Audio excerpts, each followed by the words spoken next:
over the course of those decades, 4 decades, he has been a constant and steady presence in our local justice system. His work has required not only deep knowledge of law, but also sound judgment, integrity, and strong commitment to public service. Through it all, he's been a trusted partner to our police department and a respected figure in the broader community. The impact of his career is not measured only in years, but in countless cases handled the standards he upheld and the role he played in ensuring fairness and accountability to our city, within our city. His contributions to the administration of justice have been both significant and lasting. On behalf of the city, we express our sincere gratitude for his professionalism and dedication and decades of service. We thank him for all he has done for the community and wish him the very best as he nears a well-deserved retirement.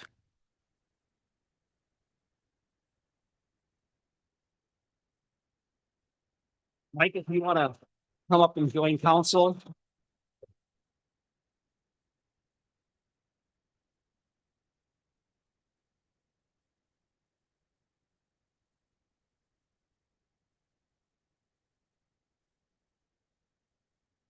The plaque here that we are giving Mike for his service. Congratulations on your retirement and for your 43 years of service as prosecuting attorney for the city of Forest Lake, serving since February 1st, 1983.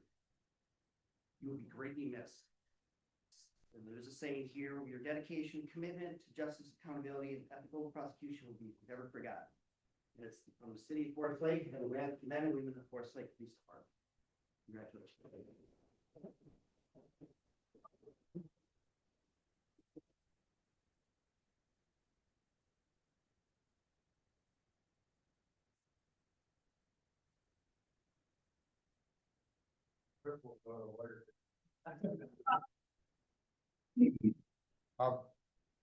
So it's sort of odd to be recognized for just doing your job, so I appreciate it. And I do appreciate the opportunity to show my gratitude to the council and all the preceding councils for recognizing the value of continuity and hopefully just being able to have a consistent person in this position.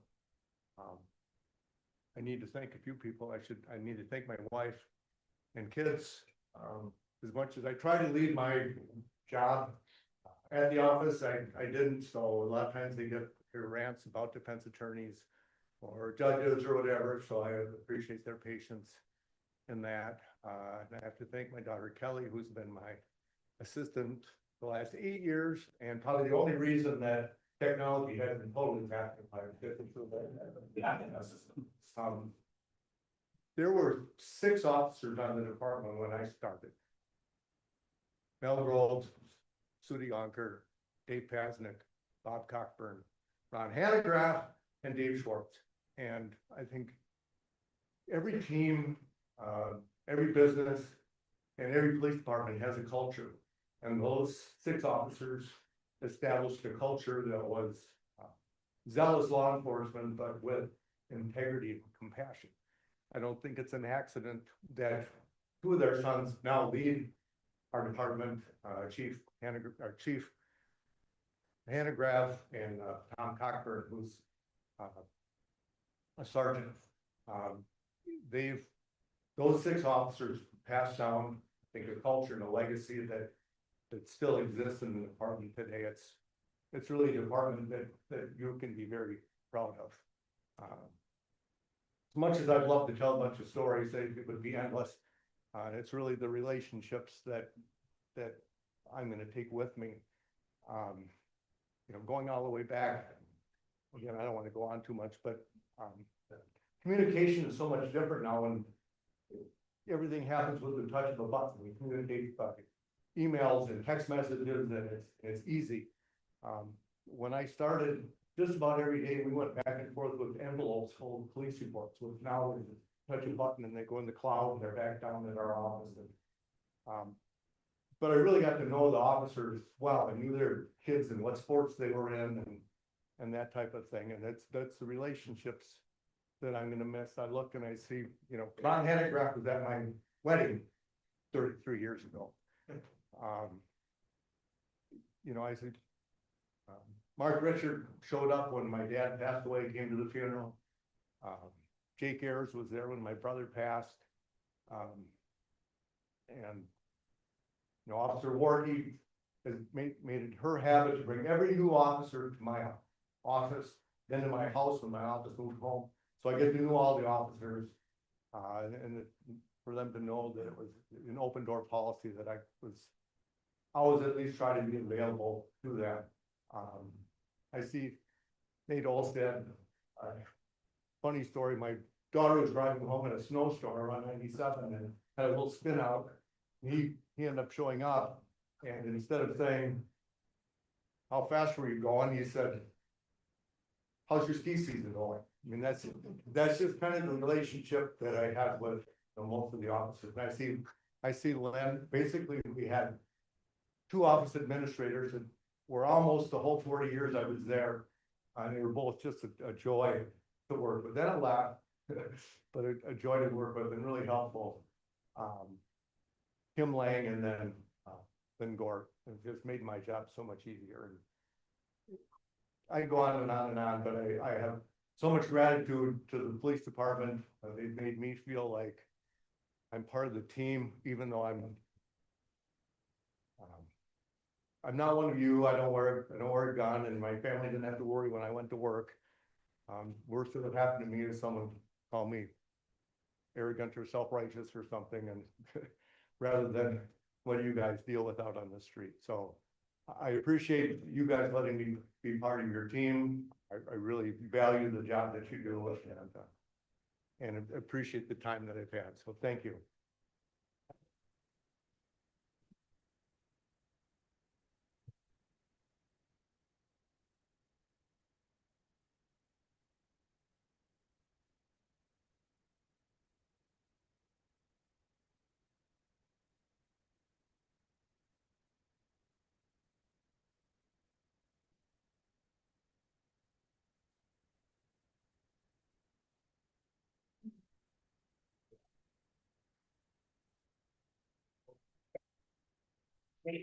The other special thing here we have tonight is swearing in our new police chief and captain. So Chief Hanegraaff, come forward.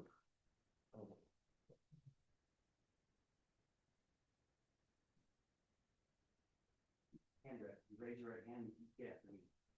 I, Luke Hanegraaff. I, Luke Hanegraaff, Do solemnly swear solemnly swear that I will support the Constitution of the United States I will support the Constitution of the United States and the Constitution of the State of Minnesota. and the Constitution of the State of Minnesota.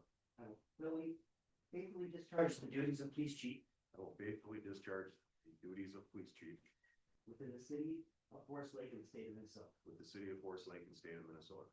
Congratulations. Thank you.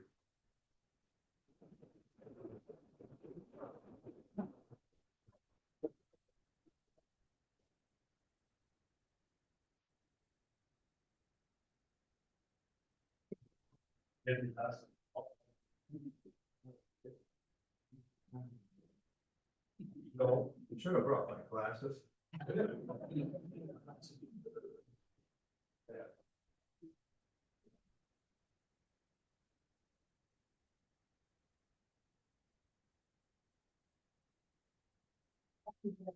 Please come forward.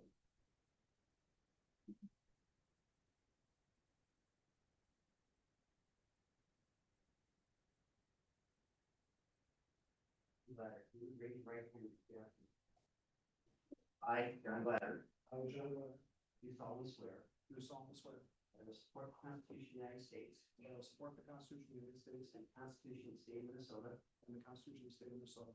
I will faithfully discharge duties of police captain. And I will faithfully discharge duties of police captain. In the city of Forest Lake, the state of Minnesota. In the city of Forest Lake, the state of Minnesota. Congratulations.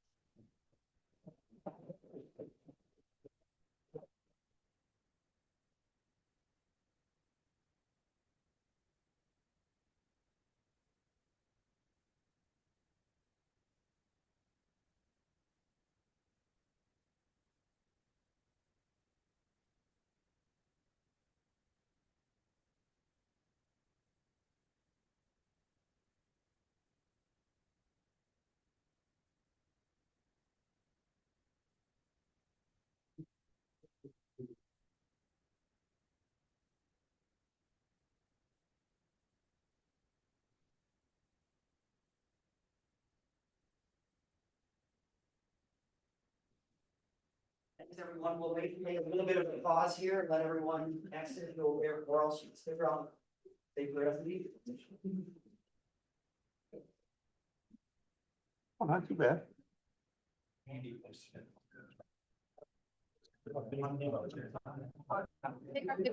I will. How are you? Good.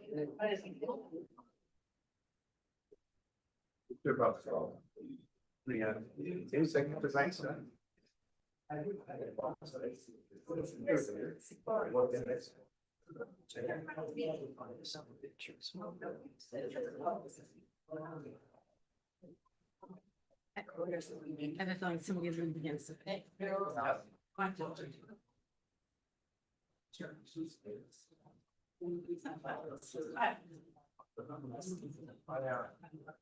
Yeah, it's been a long time.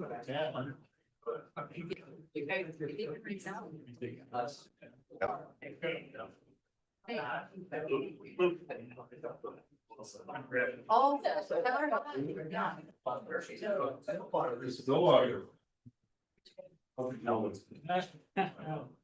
We do it, yeah. It's not good. Oh.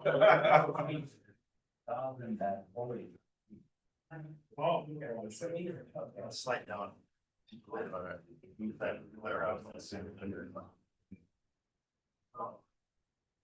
Yeah. Wait.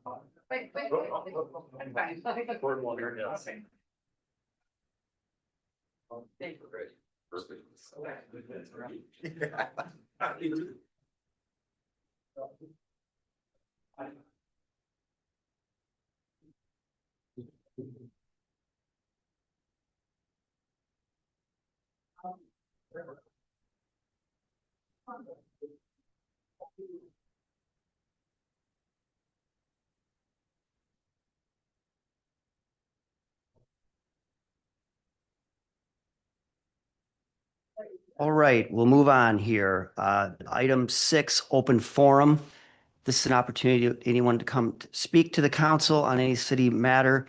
We ask that you state your name and address for the record and limit it to around 3 minutes. So there is a public hearing on Tim's Marina later on in the evening here. You're more than welcome to speak now to that item or anything else, or you can wait until the public hearing. So does anyone want to speak in open forum this evening? Right, not seeing anyone. We'll move on to, oh.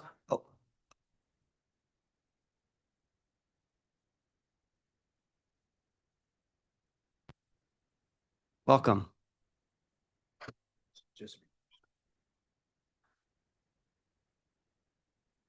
My name is Blake Roberts.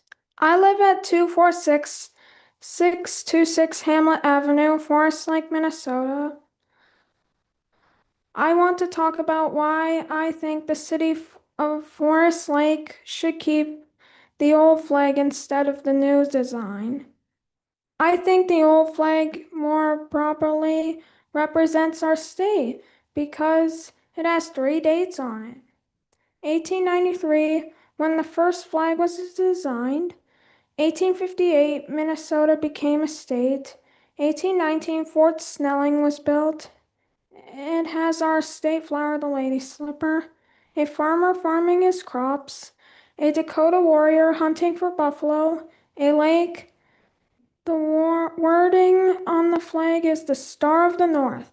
These things all represent Minnesota. The new flag only shows the North Star. I don't feel it represents our state. Thank you for your time. Thank you for comments.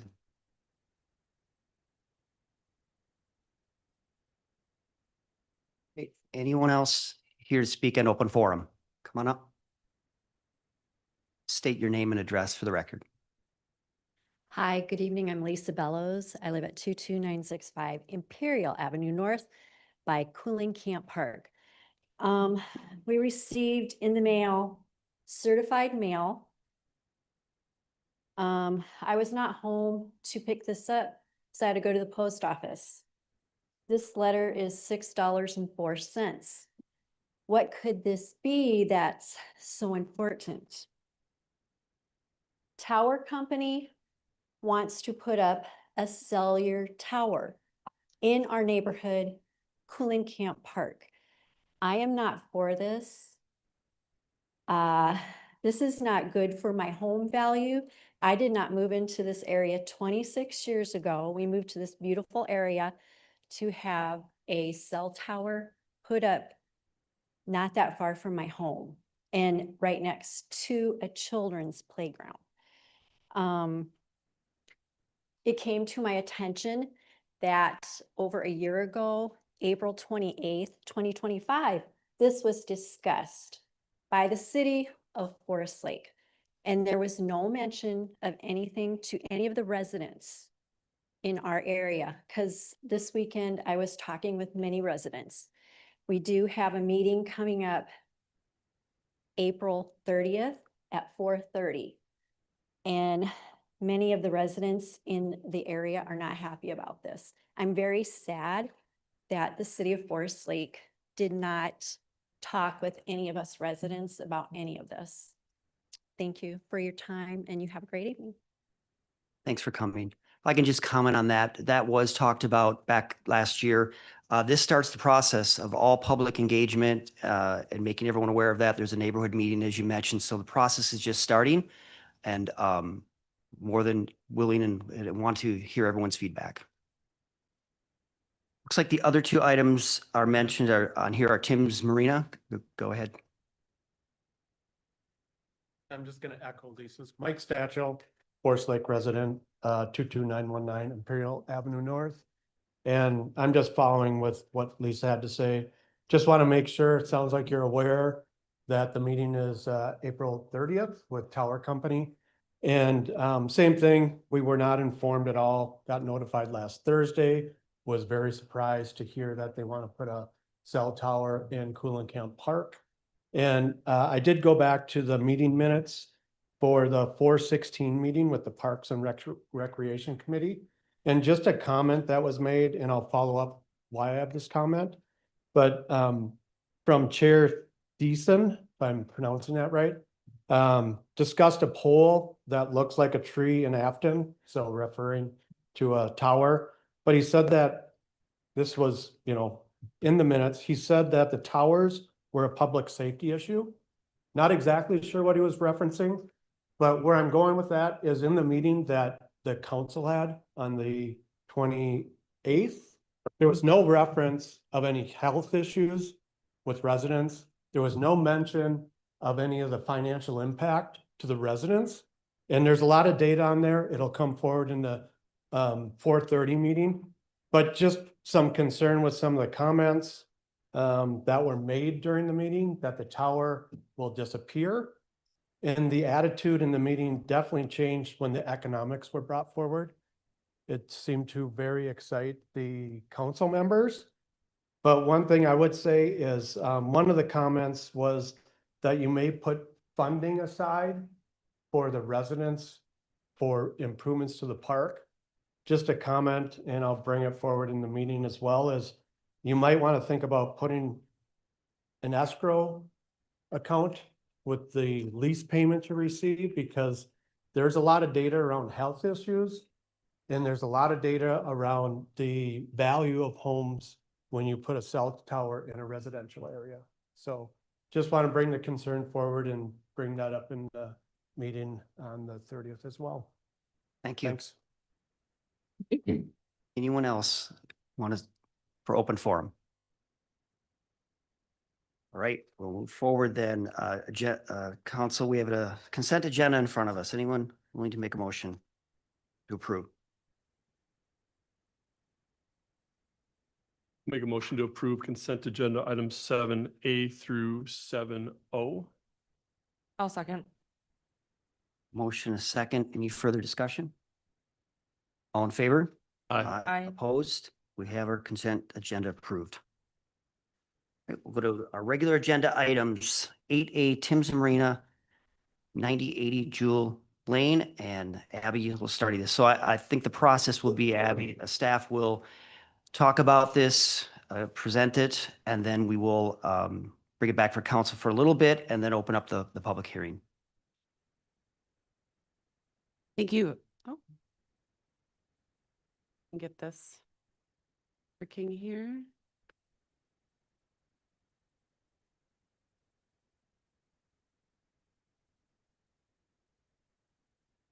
Thank you, Mayor Roberts, members of the council. Tonight before you is a conditional use permit and variance request from Tim's Marina.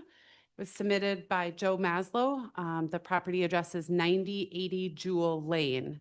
So for reference tonight, Tim's Marina has proposed the addition of 72 additional boat slips on 2 new docks at their existing facility. This does necessitate 252 parking spaces, so there is a request for a variance of 137 parking spaces. This is an expansion of a legal non-conforming use. The marina itself is non-conforming in that it is located in a single-family residential zoning district. And then the parking itself is non-conforming in that the property does not meet our current parking standards today, either by the number of parking spaces required and the surfacing requirements for them. So as a reminder to the council that the environmental review for this application has been complete. You took action on an environmental assessment worksheet maybe about 6 weeks ago or so. Tonight is a zoning decision. No new buildings are proposed, and there's the only thing that's being considered is that increase in the intensity of use. So just to review the existing conditions, currently on site, there are 31 RV spaces with 96 boat slips on one large dock, but then there's several smaller docks around. There are 103 vehicle parking spaces, which comes to a ratio of 1.07 parking spaces per boat slip. 144 are required, 103 are provided. As noted in there, those spaces are all either grass or crushed rock at this time. There's 11 truck and trailer spaces and 5 acres of wetland. What's being proposed are 2 new additional docks, but with that would be the reduction of RV spaces. Those 2 new docks would allow for 72 new boat slips for a total of 168 boat slips. A total of 115 parking spaces are proposed, which brings that ratio down of parking space requirements to 0.68 spaces per slip. 74 grass spaces and 41 crushed rock spaces. Again, those unimproved surfaces are being proposed to remain, and new parking places would not be proposed to be improved to the city standard. Those 11 truck and trailer spaces would remain as well. So this does necessitate that deficiency of 137 parking spaces, and that means that they would not meet the city's requirement of 1.5 parking spaces per slip. Just going to note for the record, the city's 1.5 parking spaces per slip is codified in our code, but in the region and industry standard, that is significantly higher. Some cities have parking space requirements as low as a quarter, so 4 slips per 1 parking space. The average is about 2 slips per parking space on the 7 communities we were able to inquire with in the metro area. So before the council tonight is the appeal of the Planning Commission's decision. The Planning Commission held a hearing March 25th, and at that time, they denied both the conditional use permit and the variance. It should be noted that they determined that the variance was a threshold issue, that without the variance, they could not consider the conditional use permit. The Planning Commission held a public hearing, and they took testimony on that matter. To your role tonight is kind of a do-over. You hold a new hearing, you make independent findings, and establish the record for formal action. The council's decision tonight is final unless the applicant or some other interested party pursues this in court. So the Planning Commission's variance findings, as noted in your staff report, in essence, were that the criteria could not be met based on the record that the Planning Commission found that there was no practical difficulty demonstrated. And practical difficulty is prescribed in our code, that you need to find some sort of uniqueness to the property. What they're looking to do is reasonable, and they've looked at other alternative options. The Planning Commission really determined that the request was driven by the proposed expansion, and it was kind of a self-created circumstance. They also noted that that expansion increases the nonconformity. The Planning Commission determined that it could not identify any sort of hardship tied to the property itself. So any one of those findings could have been the grounds for the Planning Commission's support of the denial. The Planning Commission made multiple justifications for their denial. So the Planning Commission considered both the full proposal and then also a reduced proposal that was preliminarily discussed with the applicant prior to the meeting. The Planning Commission's conditional use permit findings had some key components. The number one was the proposal dependent on the variance. The Planning Commission really hinged on the fact that without a variance, the conditional use permit could not be approved. Really that expansion increased the intensity beyond the site's capacity, and it did not address the existing site deficiencies. So in the city code, it indicates the Planning Commission can take a lot of different factors into consideration. The health, safety, general welfare of the occupants around the surrounding areas, anticipated traffic conditions, effect on the proposed use of public utilities, scenic values, and the like.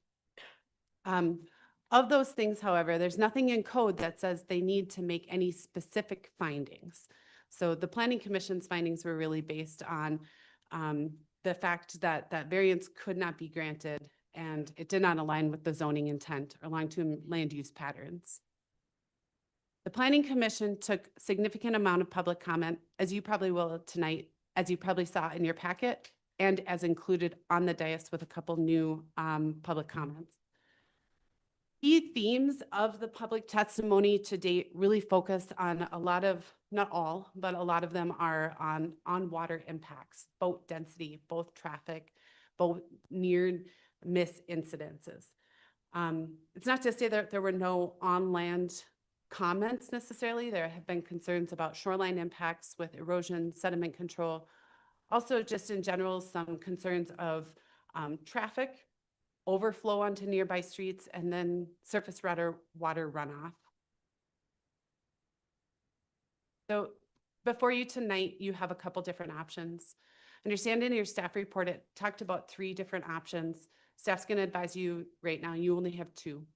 You can choose option 1, affirm the denial of the Planning Commission, deny the variance in the CUP, but based on the findings that the criteria are not met. That to uphold the Planning Commission's decision, that would be to uphold the fact that a variance should not be approved, and without a variance, a conditional use permit cannot be approved. The other option you have before you tonight is to approve as proposed or with modifications. Now, both of these do require findings, so it's not like you can just willy-nilly pick one out of a hat. We'll walk you through those sorts of things. But as noted in the staff report, the request is for 72 slips and a full variance. It requires that criteria must be met. As I believe I noted earlier in the staff report, this is a legal non-conforming conditional use, and the city code does indicate the city can allow for the expansion of a conditional use permit that's in city code section 153.051D. And that indicates legally established non-conforming uses may be expanded with a conditional use permit in residential districts. And again, we don't really have great standards for conditional use permits, but generally speaking, you need to make the findings that there is not an impact on the proposed health, safety, general welfare of the occupants. It's consistent with the comprehensive plan and in general intent of the zoning district. I'm just going to go through really quick, because this is not included in your packet, the zoning code intent.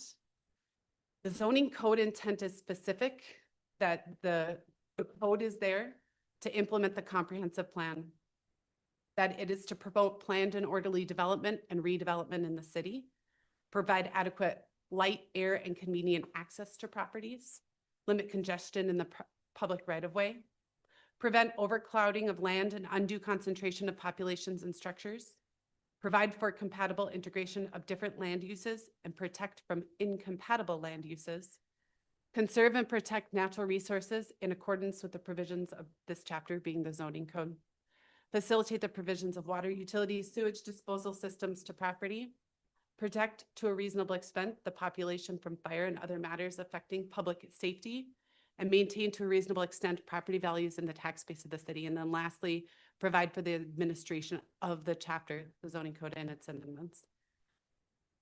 So I'm going to go back up just really quick onto this council decision options. That kind of concludes my presentation. There are lots of people that are here to chat with you. I did note there are 2 additional public comments on the dais. Won't read them into the record, but we will enter them into the record from Stephen Hartog and Oscar and Val Carlson, who are unable to make it tonight. Neither of them are in support of the application. Does the council have any questions for me on this application or what's being asked tonight or any specifics to the request? I'm available if anything comes up through this process. With there being no questions, we will open up at 6:33. We will open up this evening's public hearing to the appeal of decision by planning commission to deny conditional use permit and variance. And so if you would come forward, state your name, address for the record. We ask you that you try to keep it limited to 3 minutes, just with everyone else's time, that give them everyone enough time to come up and speak. And we'll start. I don't think there's a sign in for this, correct? No. Correct. So whoever wants to come up, please do so. Sure.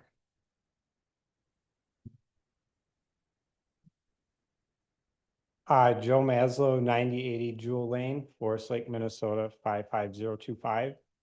My name is Joe. I'm representing Tim's Marina in our efforts to add season term pontoon slips to our marina. We'd like to thank our neighbors for their passion, support, and concerns, the council for their consideration of our addition, and Stephen, Michael, Abby, and the rest of the staff for their patience and guidance through this process. We are thankful for staff's alternate recommendation of a reduced addition, allowing 1 additional slip dock, adding 36 pontoon slips.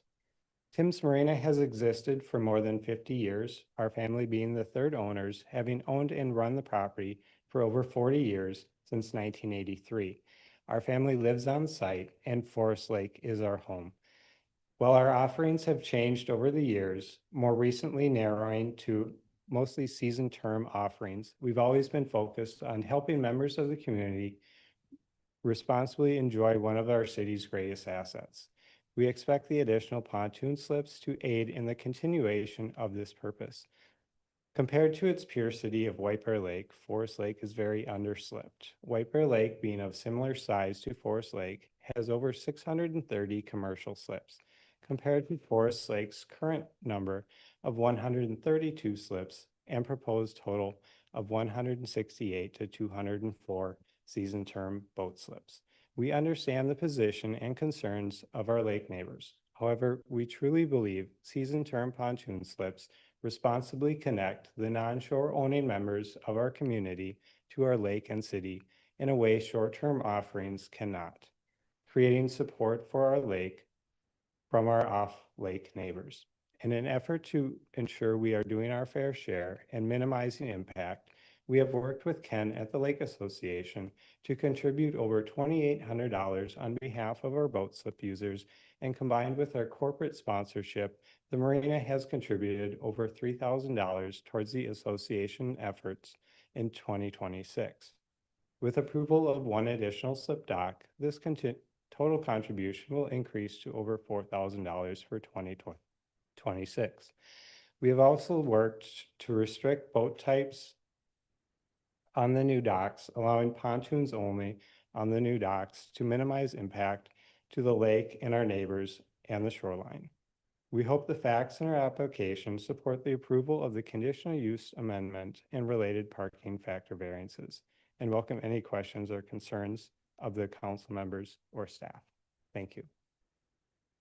Thank you. Does anybody have any I questions think at this time, or- we'll maybe after, when we bring it back to council, had applicant with some questions. Perfect. Thank you.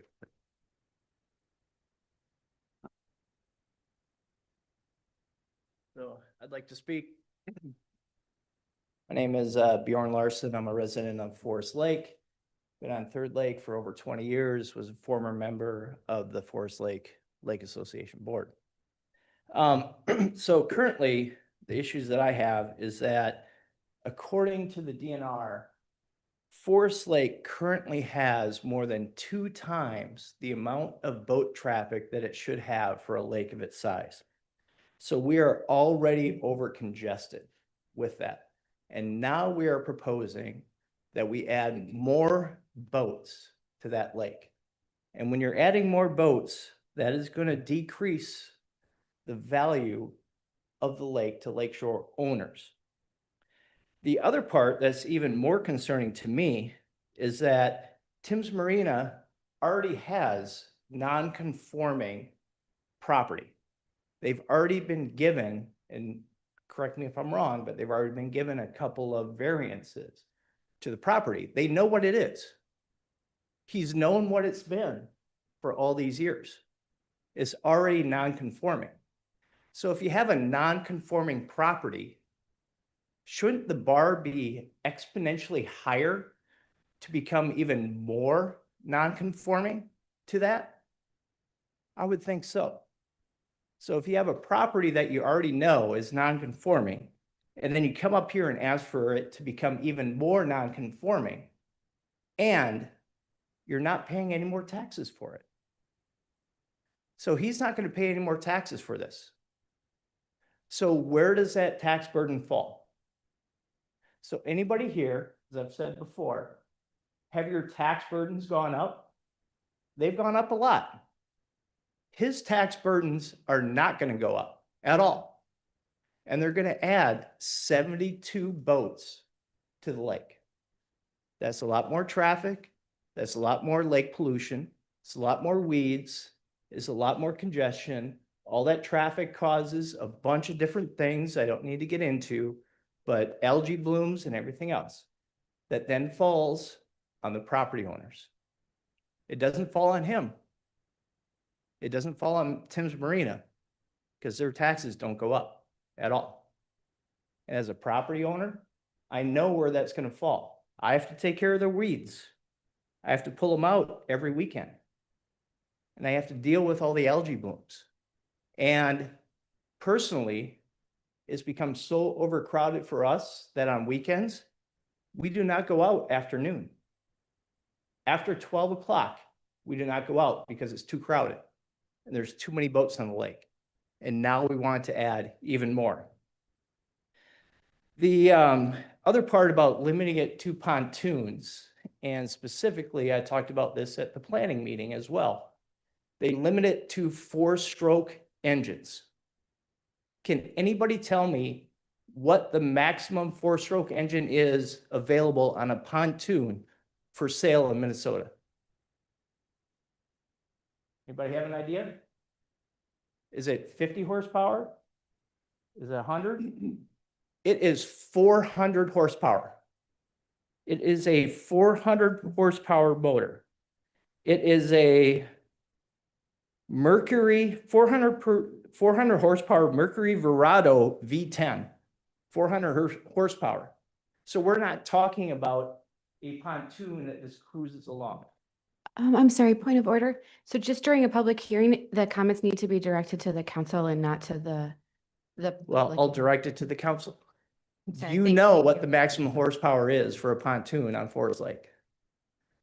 So they're limiting it to 4-stroke engines, which is a 400 horsepower engine.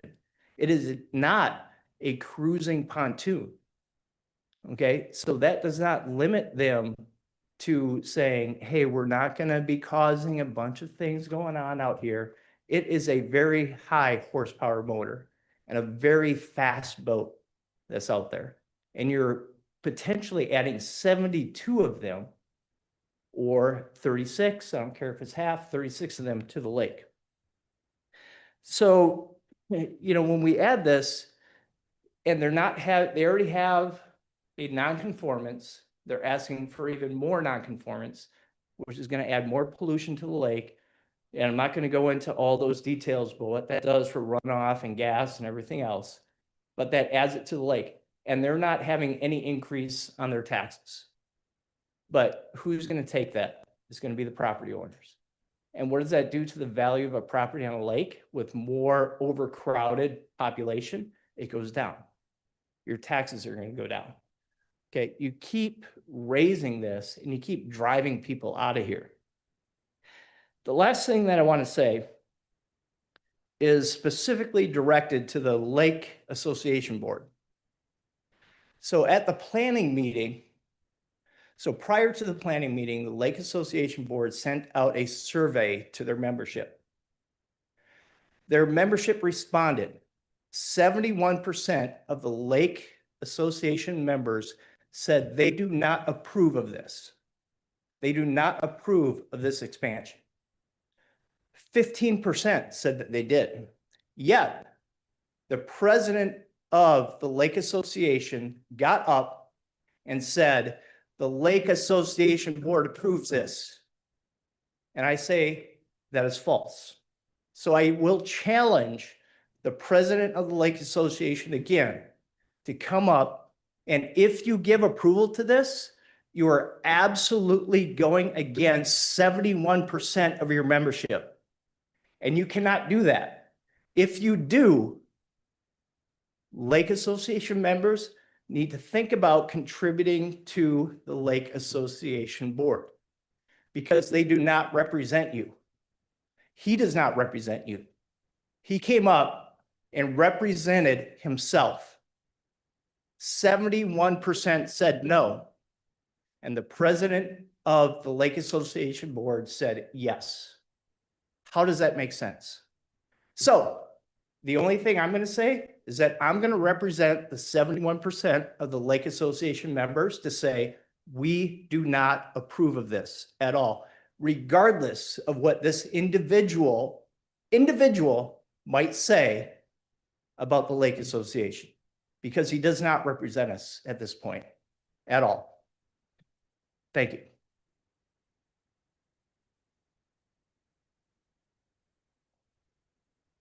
Anyone else would like to speak this evening on this?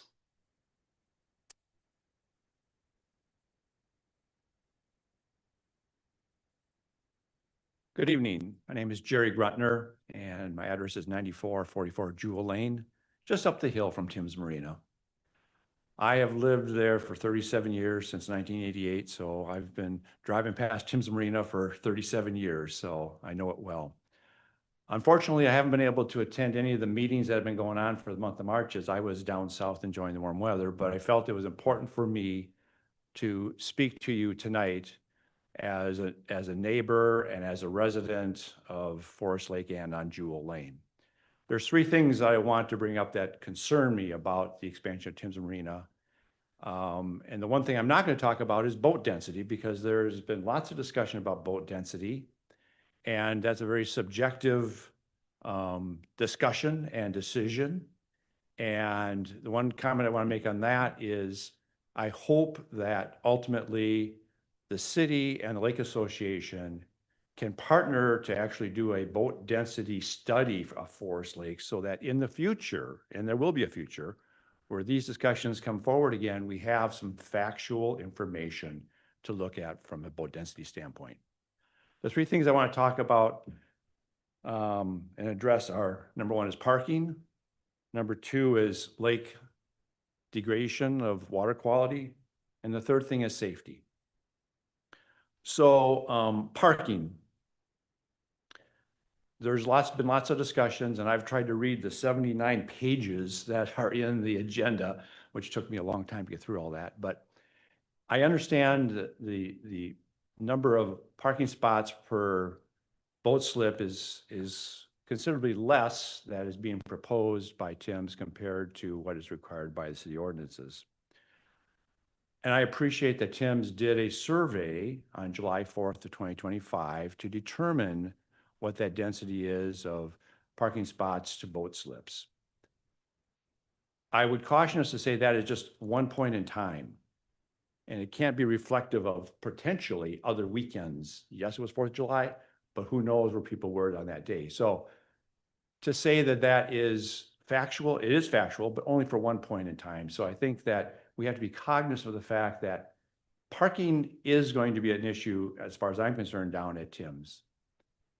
When the parking gets filled up at Tim's, right now, there's no parking on the street along Tim's property, and there's signs there. However, once you go past that, you can park on the street. So I contend that not if, but when parking is full down at Tim's, people will start parking on the street up towards west of Tim's Marina all the way up on Jewel. I don't think that's right, okay? So I would suggest that, you know, you need to give strong consideration to the fact that you have an ordinance of so many parking spots per slip, and Tim's is proposing something significantly less than that, and likely the spillover will go on to Jewel Lane. Now, do you put no parking signs on all of Jewel? That's not fair to the other neighbors who have friends come over and park on the street too. So it's a dilemma as far as I'm concerned. Second point is relative to water quality degradation. 74 parking spots are parking on grass, within some cases, within 25 feet of the lake. Grass is impervious. However, when you park cars on it, you're turning your steering wheels as you're driving in and out, whatever, you're gonna start tearing up that grass. And when it rains, yes, some of the water will soak into that impervious, but heavy rain, a good portion of that runoff will actually go into the lake. And that can cause additional phosphorus into the lake and water quality degradation. We've spent a lot of money and dollars with the city, the Watershed District, and Lake Association in trying to improve the quality of Forest Lake. I would hate to see one opportunity or one project that actually, you know, destroys or actually hurts the hard work we've done over the years. So parking down there on the grass, so close to the lake, you know it's going to run into the lake. That's just a point of fact. Lastly is my comment regarding safety. So Jewel Lane is there's about 35 residents that live on Jewel Lane.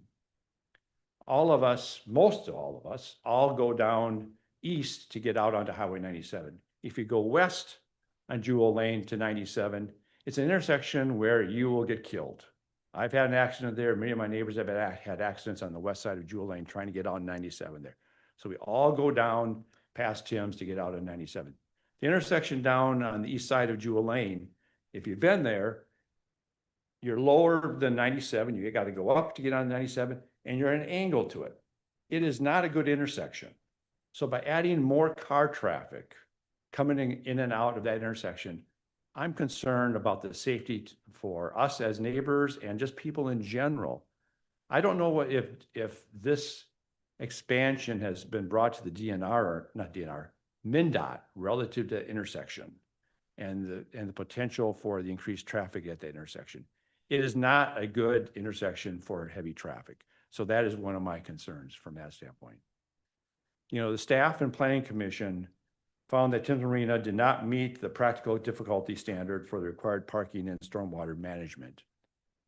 And I appreciate all the hard work that everybody has done on this. I hope that the council gives us some serious consideration, and that, you know, I know there's a proposal for a 72 slip addition and a 36 slip addition and or nothing. Personally, I hope that the council votes to uphold what the planning commission has decided. Thank you.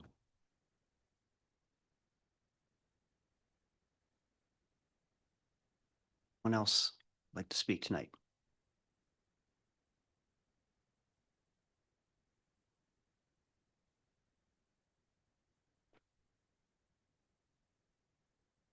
Plan on doing this. My name is Susan Young. I live at 9950 199th Street North. I do not live on the lake. I am a planning commission member. I am not speaking on behalf of the planning commission. I am speaking as a planning commission member who was long ago on the Township Planning Commission and have been on the City of Forest Lake Planning Commission in 2 segments. I'm not going to talk about density and some of those issues. What I am talking about are the rules that our planning commission follows and the ordinances in the city of Forest Lake and the zoning code and the way that we are told to consider variance requests. It has been the policy of our planning commission when a variance comes in in a non-conforming situation to try and bring that non-conforming use closer into conformance. For instance, somebody has a house, they want to add on a deck that is going to be impervious, but they're willing to reduce their impervious surface by saying they're going to put in brick pavers, or they're going to redirect stormwater, they're going to make things better. That is not the case here. This is a case of a non-conforming use greatly expanding their nonconformity. The other thing that we look at is whether or not the applicant is in a situation where they have no other options, or it is not them causing the need for the variance. In this case, the only reason for the need of the variance is for Tim's to expand the number of slips. That is very specifically the applicant causing the request for the variance. We had a couple of other things. Abby did a very nice job of interpreting our discussion at the Planning Commission of why we voted to deny the variance. Without the variance, the conditional use permit could also not be approved. I am very interested in watching the council and understanding through your action tonight the role of the Planning Commission and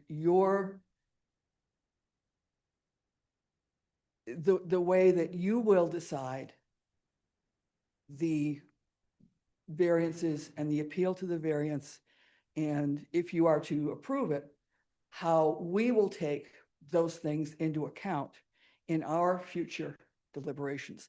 It's a policy thing, and we will be understanding your policy direction. Thank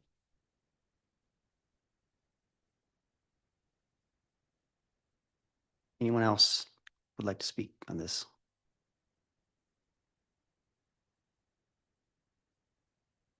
Ask one more time. Anyone else like to speak on this evening? And if not, at 6:55, we will close this evening's public hearing and bring it back to council. Council questions, thoughts, concerns, questions of staff? I've got a few. So currently, just kind of speaking to some of the issues that were brought forth to make sure that I'm fully understanding and appreciating what's been shared in public forum. The request for parking is moving from 103 spaces to 115. Is that correct? That is correct.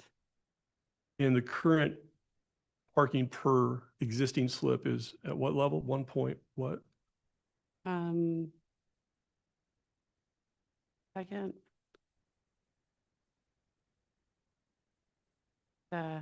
Unplugged and then plugged back in, and you know how that goes. I lost everything.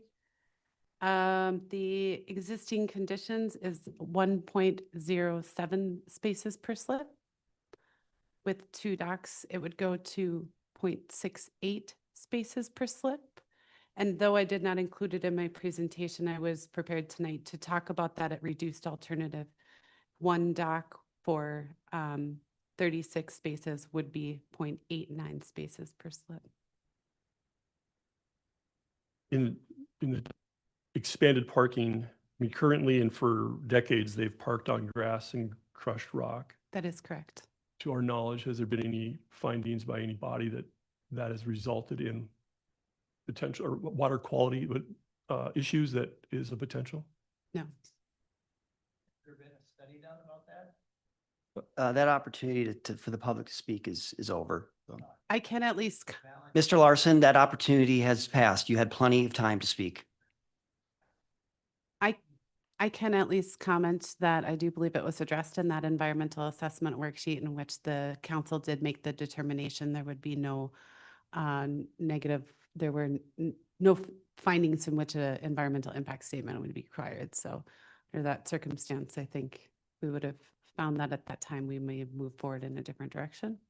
I'd So have to review that though to comment. if I'm understanding, regardless of how just council moves forward tonight, there will still be parking on grass with That the is correct. potential for the water quality issues that were raised tonight. That is correct. Abby, I had testified at the last meeting that grass by itself allows 5 to 7 times more, 7 to 9 more times, 7 to 9 times more phosphorus to enter the lake. Thank you for that feedback. If you've already presented that, that's great. The opportunity to speak publicly is over. That opportunity is over. All my questions for others. Abby, there was a mention that the DNR was looking into this, but their findings was not completed yet. Do you know, is that a possibility that'll be coming soon, or do we have any idea where that sits now? So a couple different factors. The DNR did weigh in during the EAW process, and those were included in that process.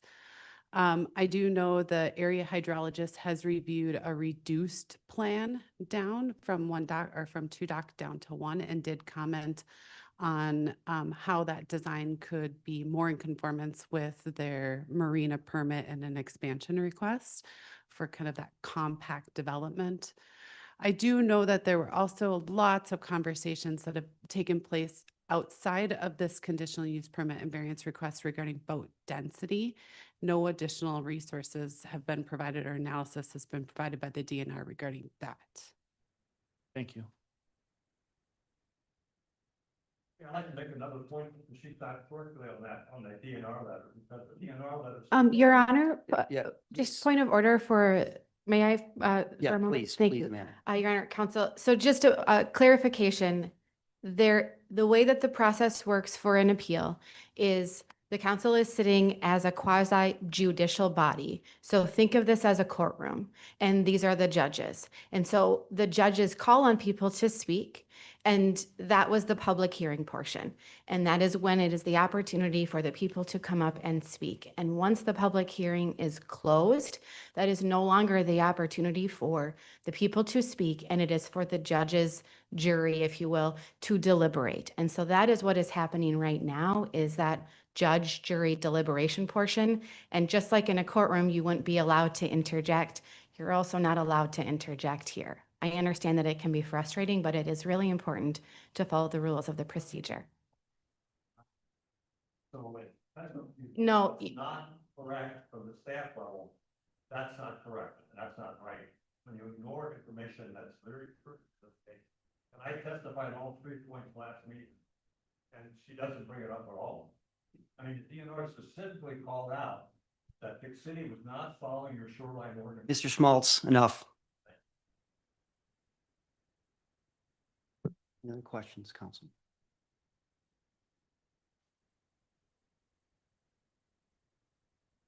I do have a question for Joe. Yes, applicant, we were able to ask the applicant questions. If the council wants to direct council questions, of course. So Joe, I'm just curious about, yes, please.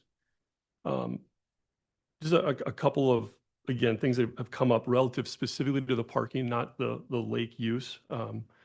It's got many marinas near my house that are another story. So as it relates to parking, in your experience owning the property, have there been spills? Have there been, issues where oil, gas, chemicals could potentially get into the lake? And what's your mitigation plan should that happen going forward? So we've been there for more than 40 years, we haven't noticed any issues. Boating is a discretionary thing. If you have a vehicle that's leaking oil, it's probably going to the shop and you're taking your other vehicle to go use your boat. That, I assume that's the reason that we have never noticed any issues with spilling. And if we did, we would notice because it's grass and the grass would be dead. In terms of safety and traffic moving along 97 or entering and exiting, you're not asking for a lot more parking spaces. And, you know, the option before us is 1 or 2 docks or none additional. What are you anticipating from, like, say, let's just say there was 2 docks that were approved tonight. You're going to have potentially 70 more cars there, or no, you'd have, I mean, like, how underutilized is your parking today? I guess what I'm trying to get to. And, you know, what does that look like from a traffic standpoint? So very underutilized. We used to have more intense uses. We would have boat rentals, all the boats are out, unlike slip rental. Season term slips, we did a study on the 4th of July and 20% of the boats were out at any given time. 2 cars per boat. So we saw 42 cars attributed to the current boat slips. Right now we have 103 spaces for parking. So we had 70 additional spots that were not used on the 4th of July. And I know it was only one day, but it was a Friday, 4th of July, 92 degrees. Nobody had to get up for work or church on Sunday, you know. So for a test of the most intense day, a Friday, 4th of July is a very good test. And we're not actually adding additional parking spaces. We're retiring 4 RV sites. So those 12 spaces that can now be used for boat slip parking were typically, or well, they were 2 cars per RV site and then the 1 RV. So that's the 12 spots that are now available for boat slip parking. Yeah. To add to that, so if the one day of parking that we looked at is for the 4th of July, which one would assume would be a busy day, then can you just expand on just an average day, whether it's the weekend or a weeknight, what parking looks like? Yep. So Monday to Thursday, boats typically don't get used much. I mean, we might have a few cars around. Friday, maybe 10% on a nice Friday. 10% of the boats get used. And we always conservatively assume 2 cars per boat in use. And then a normal weekend, if it's August, maybe 10%. If it's kind of mid-June to mid-July is kind of the peak boating season. 15 to 20%, but 4th of July is, you know, so it doesn't really ever get to 20% except for the 4th of July.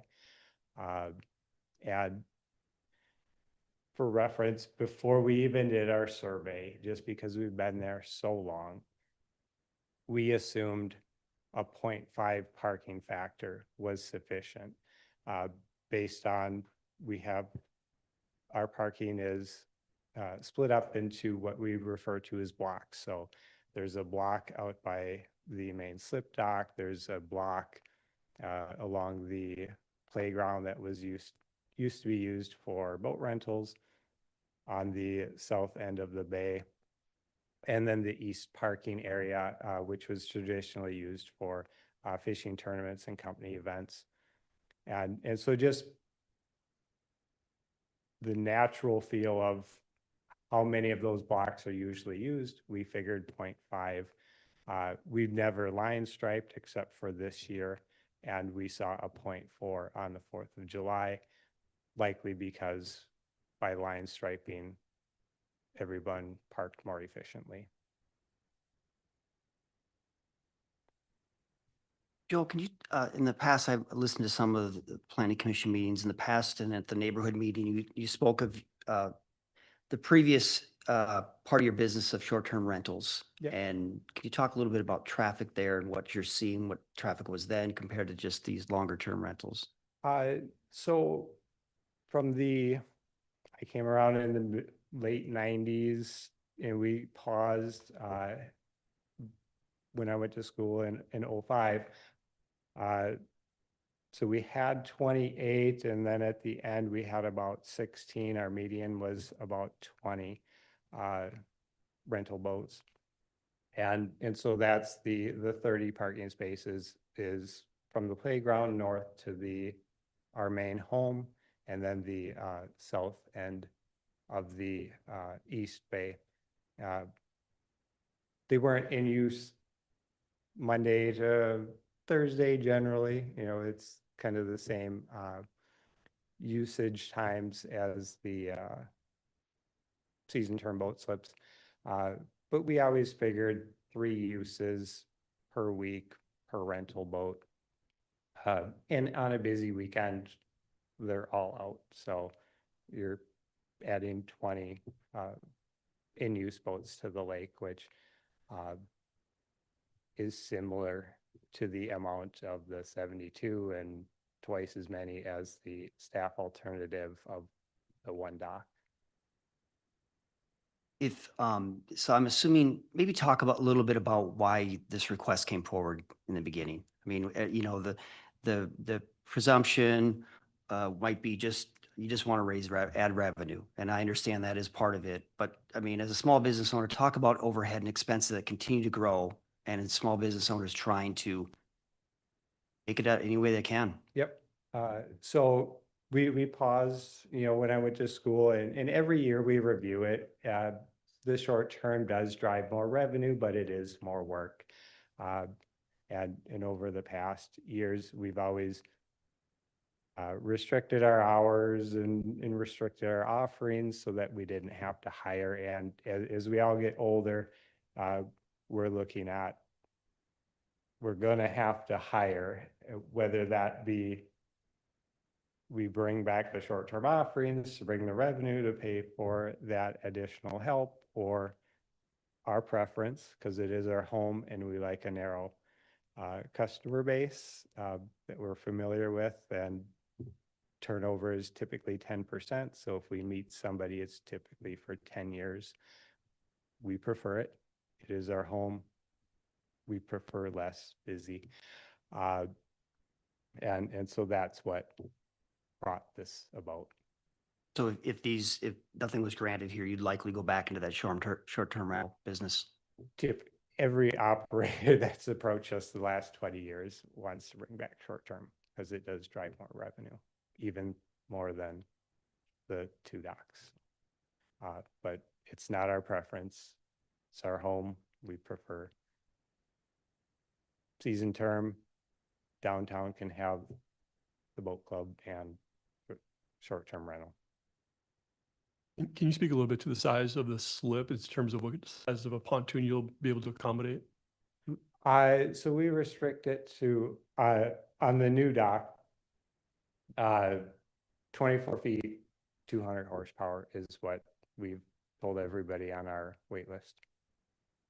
And those people on the wait list, can you speak a little bit in terms of where they're generally at? You mentioned non-lake residents of Forest Lake. Are they primarily Forest Lake, or is it the surrounding area? So our general mix is, if you went to Hugo, Lino Lakes, Scandia, you're going to get about 80% of those that are slipped with us. And the wait list would be the same. If you have a boat and you want it slipped, the point of slipping it is convenience, and you want to close. So we have many in headwaters as well. Do you have any sense if those that might end up on that potential new dock or docks, are they currently putting their boat in the water in Forest Lake in the summertime? I assume so, and if the ramp's full, they'll go to another lake and maybe come back to Forest Lake the next weekend. I think I read in the packet that studies showed, and maybe somebody here can correct me, but it looked like might be 100 boats a weekend. Those, I think there was like 5 different studies that were done either by the Lake Association or whomever, or DNR. So I just wonder how many of those 100 might not be putting in at the ramp, but instead be moored at your place. We don't have a way to know for sure, but if we're looking at boats that are possibly tracking weeds to other lakes, a slipped pontoon stays slipped. We might have 2 that take theirs on summer vacation, but that's kind of a 2-week commitment because you have to pull it, clean it, let it sit 5 days. You can go use it, and then the same thing when you get home. That is one of the things that was called out, was the invasive species, which has been a major investment on the part of the city, the watershed district, and Lake Association. And so if there's an opportunity here to help cut that down, that seems like it would be a win. Slipped boats usually don't move except in the spring and the fall off of the lake. Well, council, question, or maybe a comment first. I'm not in favor of the 72. I think that's excessive for that site. I won't go on to speak of the crowdedness of the lake. I think that's subjective to people's opinion on what crowdedness is. So for me, the concern is more about the actual site itself. And so 72 is I'm not agreeable to that. I don't know if what the council's feeling of that, and if we want to entertain, then if everyone's in agreement or somewhat agreement, if we entertain staff's recommendation of the 36. If so, maybe Abby can kind of lead us to how staff got there.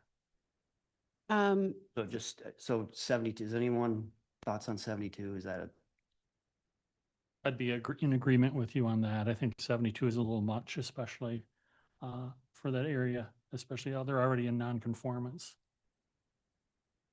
Yeah, I certainly am open to hearing, understanding staff's position on 36.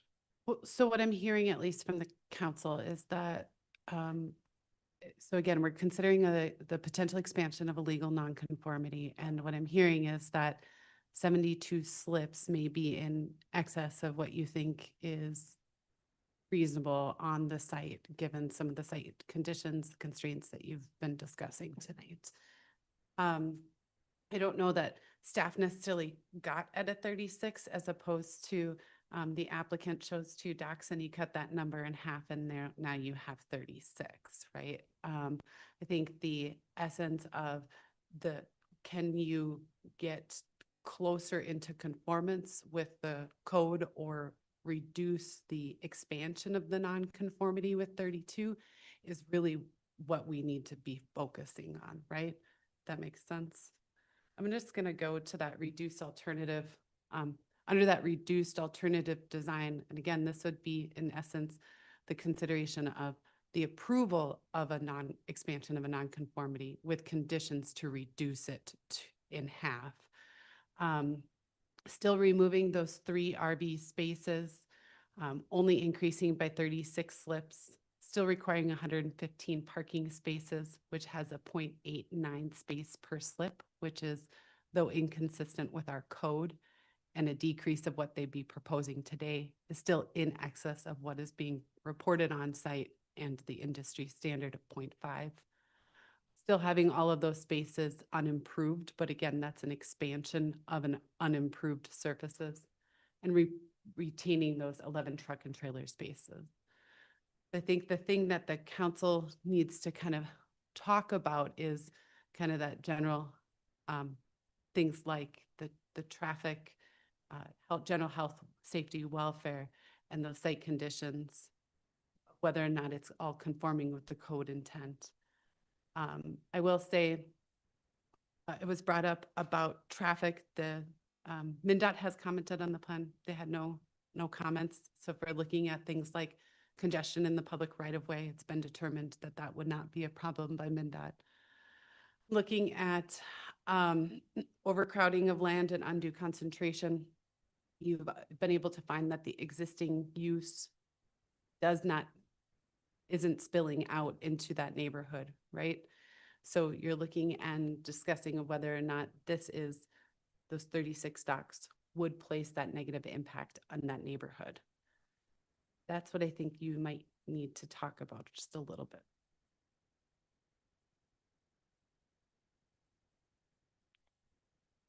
Do you want me up here still? Go ahead, Joe. Do you want me up here? Do you have anything else to add? I mean, Any other than question? to say that we do feel the changing the parking surface, which requires stormwater, is a practical difficulty based on the elevation. We understand the requirement for more parking is because of the ask, which every requirement is a result of applicant asking. The practical difficulty for us is we can't meet that standard because of the elevation. So we're asking to, retain the parking surfaces as they have been and reduce that parking factor variance. We feel it is in the spirit of the code, which is to ensure that any parking created is contained on site, which we're confident based on our survey and 40 years of operating shows that we can contain the parking on site. Thank you.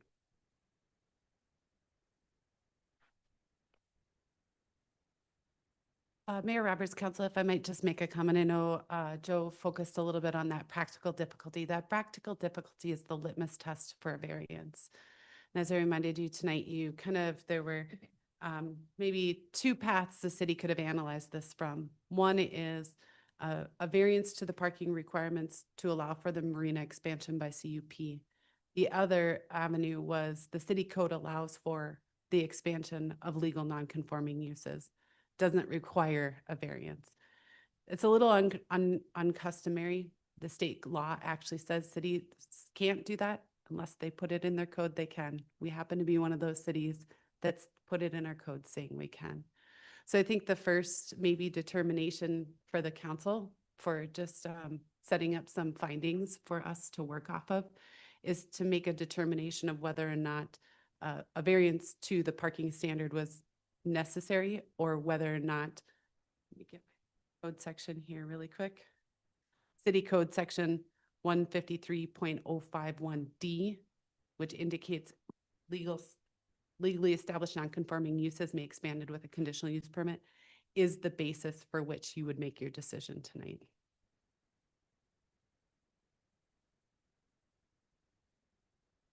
Studied that a lot more than us, so. Quick question in terms of variances. I remember a couple of years ago, not long after we got on council, there was a local business owner that came to the council in the city and wanted us to consider changing our policy around digital billboards, and that our policies weren't in alignment with industry standards. We didn't allow them. So walk the group through that, because I mean, was our policy relative to digital billboards out of date, or? We just didn't, yeah. So I thought it was just something that we required a longer time frame. we had an antiquated, I would say what would be argued to be an antiquated code, in that our code did not allow for digital billboards like many of the other adjacent I-35 communities had allowed. So that applicant petitioned to change the code to allow for that use. Not really necessarily the same here, other than that code was older because it didn't allow for them. This one is a legal non-conforming use. The code changed since the marina first had been approved, and we would no longer allow for a new marina in our single-family residential districts. However, we have put it in our code specifically, legal non-conforming uses in our single-family district can be expanded by conditional use permit. Okay. So a couple comments here. In one of the meetings, Planning Commissioner Paul Gerard, Planning Commissioner Chairman Paul Gerard made some comments about parking, and that the fact that if we weren't at where we're at, which seems excessive. We wouldn't even be having much of a discussion around this. The other comment he made was that there are multiple residential properties. Matter of fact, there's a local pastor that advertises 6 slips for rent in one of the bays in a residential area. Chair Gerard also mentioned that his neighbor, former neighbor, who is a friend of mine, which will go nameless right now, allowed 4 boats to be parked on his dock right next to him. And so one of the reasons why I'm open to allowing at least the 36 is that this really does put this in more of a controlled environment instead of truly residential neighborhoods where people are walking through people's yards at 10 o'clock at night after getting out the boat and being loud. This just seems to be a better fit than these random one-offs where people are renting out their own docks. Not commercial, probably doesn't have the right insurance to include all that. That's happening, and we have a local business that's doing that and with standards of more of a commercial environment. Mayor Roberts, could I interrupt really quick? Would you say that that is promoting planned and orderly development and preventing, providing compatible integrated land use in different land use districts? The other comment was made is around IS and about species, and boats that are slipped truly do stay on the lake. They're not going down the river one weekend and up to Green Lake the next weekend and coming back to Forest Lake. I know a number of people who have slips there in Tim's Marina. They really do treat this like their lake. They think they belong to Forest Lake. They take care of it. And I think that's another advantage of having more slipped boats than boats just coming and going from different launch sites. So that's another reason why I'm favorable of staff's recommendation of the 36. I think that Tim's Marina has done a nice job. There were some comments about his taxes won't go up. Well, yeah, they will. Just like everyone else's, people's taxes will go up, especially on the commercial side. And so I think as a commercial property owner, he's paying fair share amount of property taxes. Planning committee, so if we can check that, I'd like that to be checked. I don't know for the, or Mayor, I don't know for the record that staff had stated that. I don't know where that comment came from in prior meetings. We just got done with a Board of Equalization taxing meeting at 5 o'clock, and a lot of people's taxes went up. I don't know any property that there is going to be some way that there's going to be absolutely no way to raise the property taxes. That just happens. That's what happens.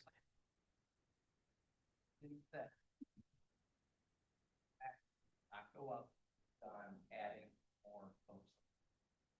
Well, to the degree that to the degree that taxes go up, you know, that couple of incidences that you mentioned about private residencies, renting out boat space. You know, I've got neighbors that, have non-lake owner people using their docks. So when we get, wake boats coming through, they're not 50-horse pontoons, they're and their property taxes aren't changing because they're letting other people use their dock. So everybody's taxes will continue. Mr. Larson, enough. We're not challenging anyone tonight.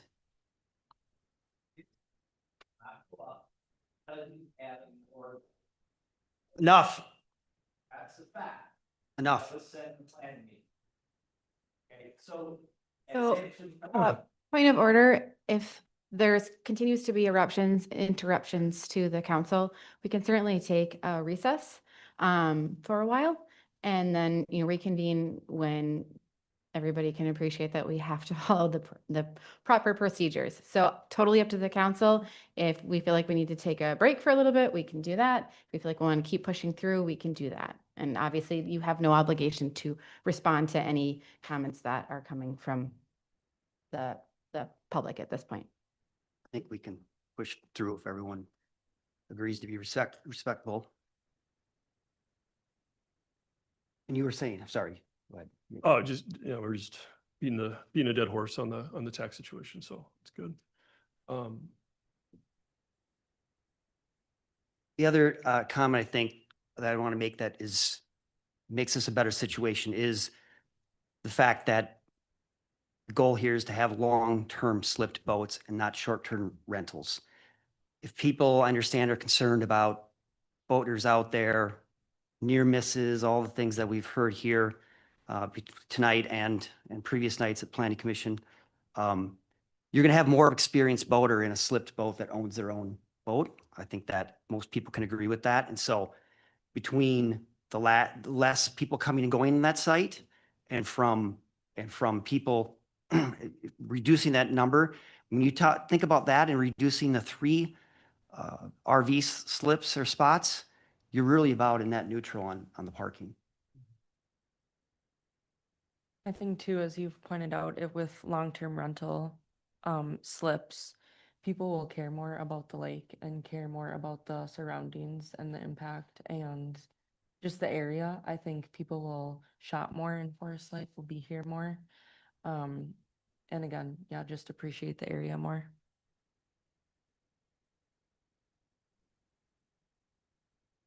Thoughts?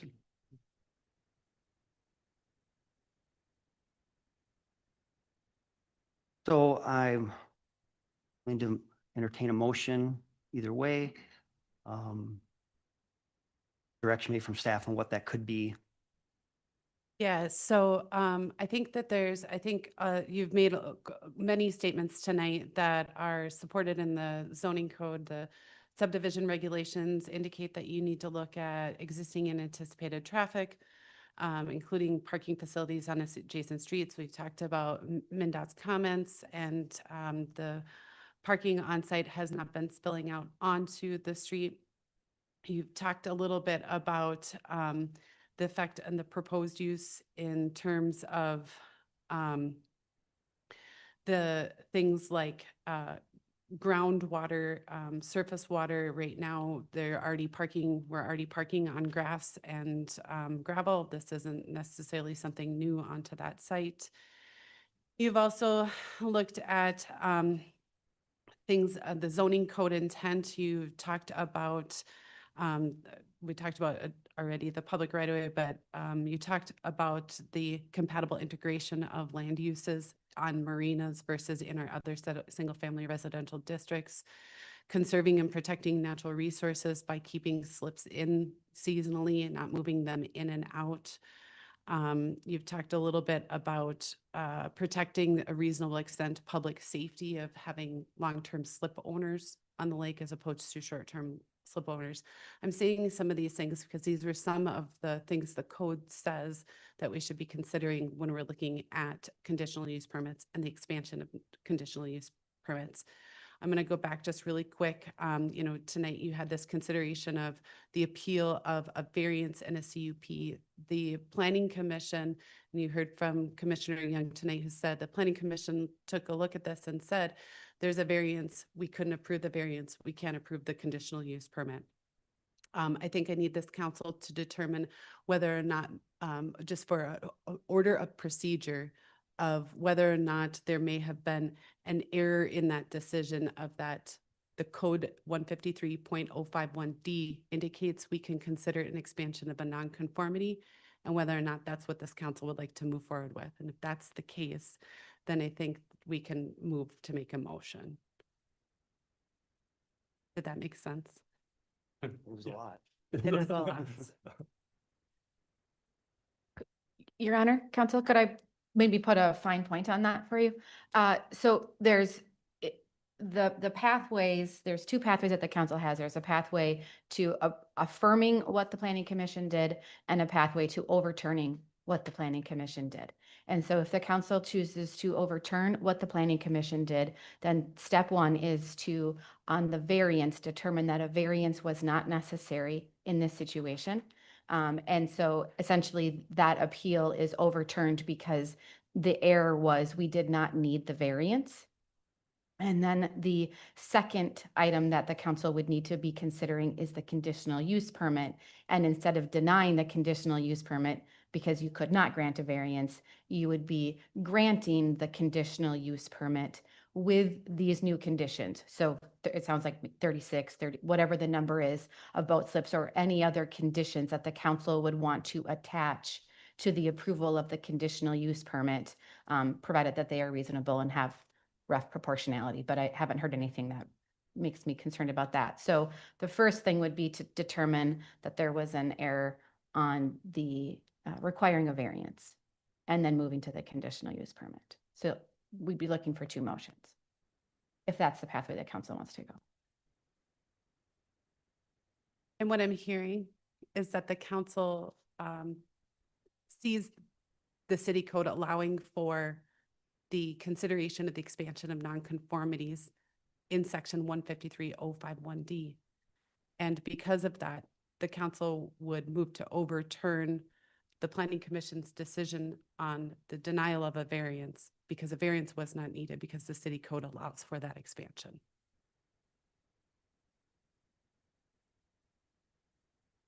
Yep.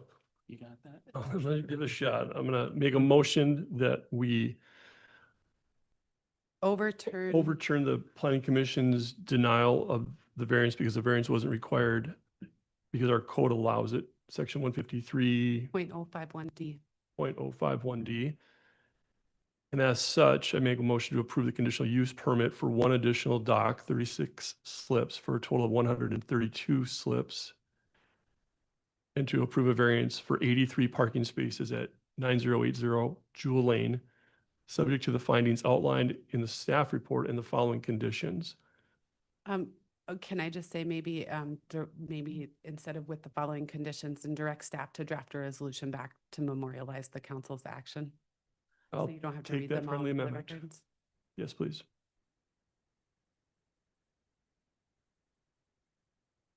Second. Okay, we have a motion and a second. All in favor? Aye. Aye. Opposed? Motion carries.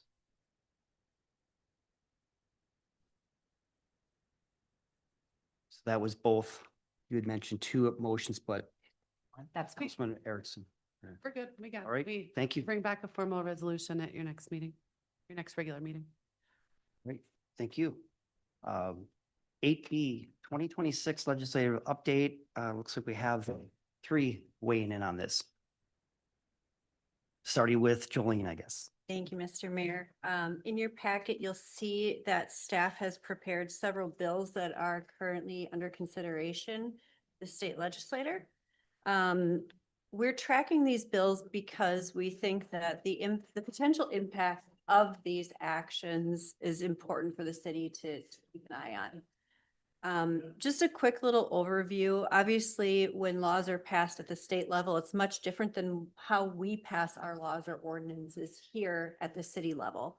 So when we're looking at state legislation, what happens to start off is there's an idea presented. It could be by residents, citizens, it could be a legislator, it could be a lobbyist or a group bringing forward an idea or a concept that they want to move into legislation. A bill is then written.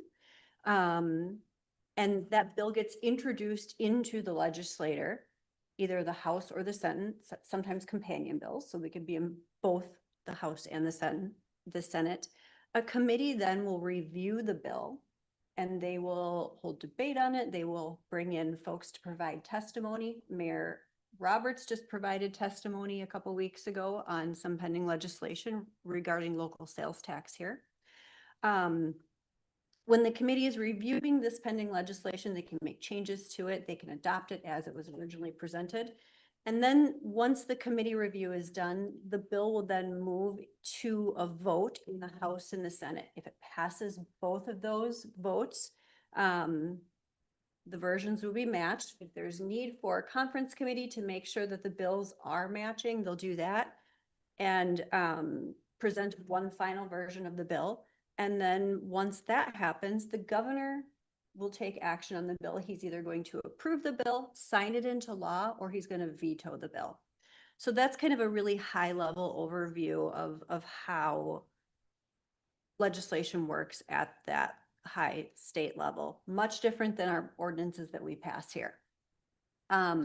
We've kind of worked out a presentation to highlight some of the bills that we're tracking here, and I'm going to turn it over primarily to Abby and Ellie to walk through these bills because these bills really live in their wheelhouses of expertise.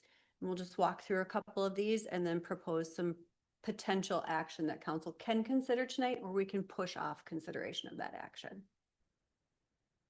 So hopefully you took a look at the bills in your packet and you are all following every single thing that affects cities, but I don't imagine that's the case. What we're going to do is, Arlene and I think we bounced back and forth on a couple, but we kind of tried to keep them a little bit in each other's like bucket list. So the first one I have is House 3545, Senate 3683. This focuses on energy code requirements.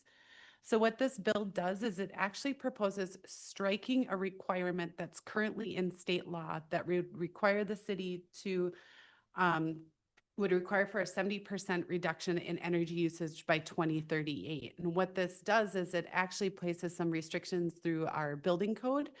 And it is really concerning just because there's no way to guarantee that we're going to be able to achieve this. It's going to increase costs at the time of development. I know that the adverse to that is the upfront costs maybe help save money in the long run, but we really do think that there might be a more flexible, technologically aligned approaches in the future. So with this one, at least at the moment, staff is monitoring. I think that we're supportive of this, but we wouldn't necessarily be recommending that the council take action at this time. Any questions on that one? Right along. This is a big one. This is one that the city council has actually taken action on the last 2 consecutive years. So this is the zoning and housing policy reform. This is House 3895, Senate 4123. This is a bill that's designed to help promote more housing construction and affordability. And what that does is it places control over local zoning decisions. This is a statewide provision. It's going to ultimately limit our local authority, and not just in design and some livability requirements, but it could dictate that we have lots that are as small as 5,400 square feet. So this is one of those ones that staff is really concerned about, and the city has expressed its opposition in the past, namely because it definitely doesn't prove that it's going to create more or affordable housing. It's just going to limit our local authority. I think if it's all right to, so we did have on the staff, on the slides there and in the packet that we do have a resolution included in this packet for your consideration that would be expressing a lack of support for this, this bill. Do we want to go through all of these and then come back to discussion, or do we want to discuss as we're talking about them? I would suggest that we go through them and then we can come back and discuss each one, if council's okay with that, or if you. Okay. Jolene. Oh, thank you. Sorry, I didn't see that the slide changed there. House File 4704 and companion Senate File 4649 address what are commonly referred to as unfunded mandates. And these are situations where the state requires city to implement new programs or standards, but doesn't provide sufficient funding to cover those costs.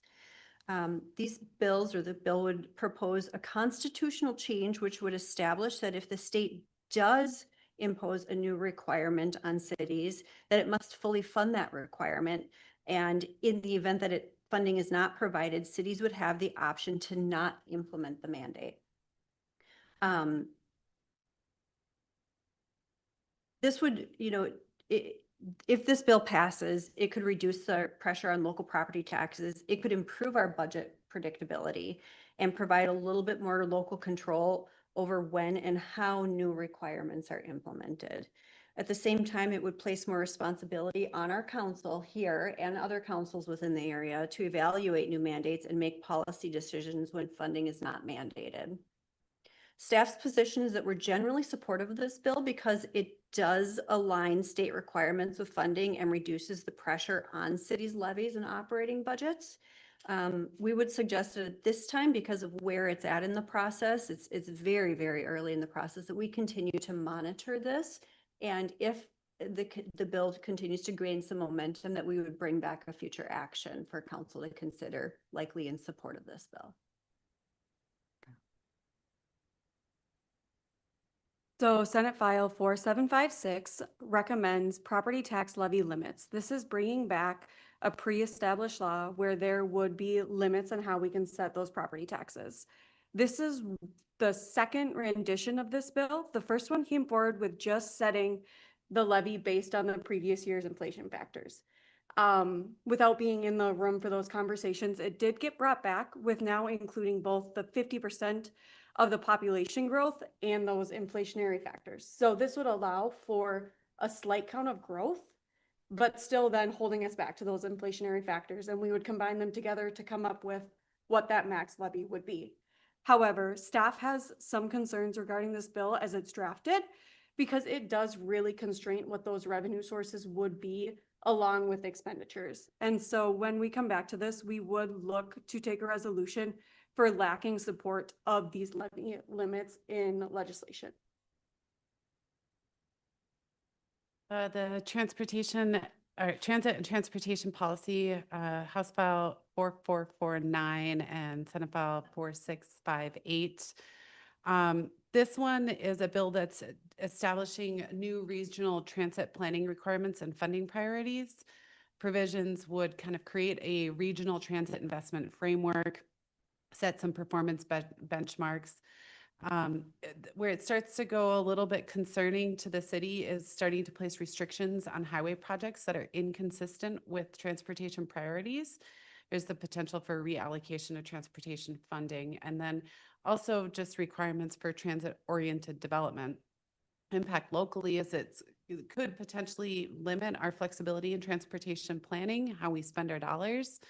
It also could really kind of significantly start to shift how funding gets shifted from roads to transit. And we're in a kind of a lack of transit community, what that usually or what that could potentially do to us. So our position is to continue to monitor it closely. I do know that this was at the Transportation Finance and Policy Committee today. Out of their hour and 40 long minute meeting, they had 40 minutes was on this. It didn't, I think they kind of like tabled it today. And so I think we just continue to monitor this one to see where that goes. House File 4103 and Senate File 4051 has to do with our trunk highway funds used for local utilities. This bill allows us to use that state trunk highway funding to cover the cost of projects that affect that we need to move all of our utility stuff for that has to do with the highway. And so this expands the eligibility of those trunk funds so that we could then use it to support if we have to move some drainage, if we need to look at the way we do our sewer, if it is affected by a local road project. So as a city, we do support this bill as it aligns with a more appropriate use of funding and it'll allow us to pull on more funding sources as we do move forward with required road projects.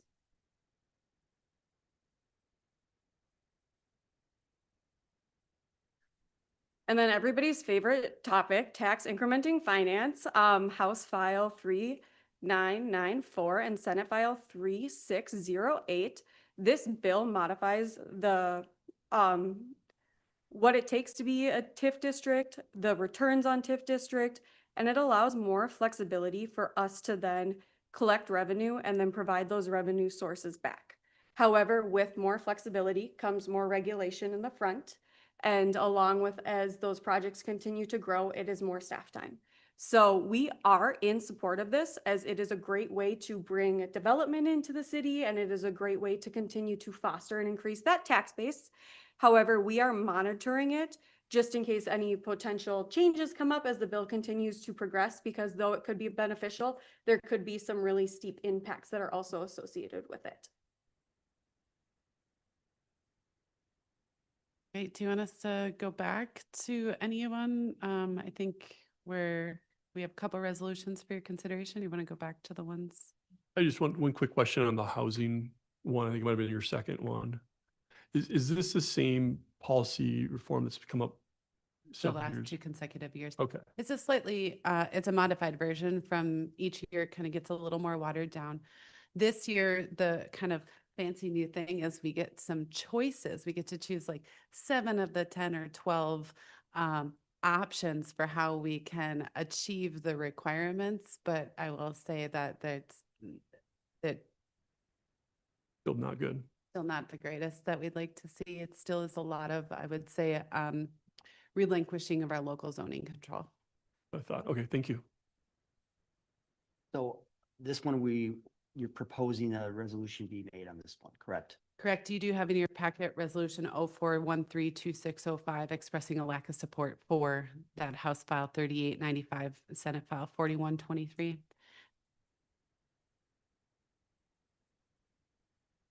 Entertain a motion on this. What about 04?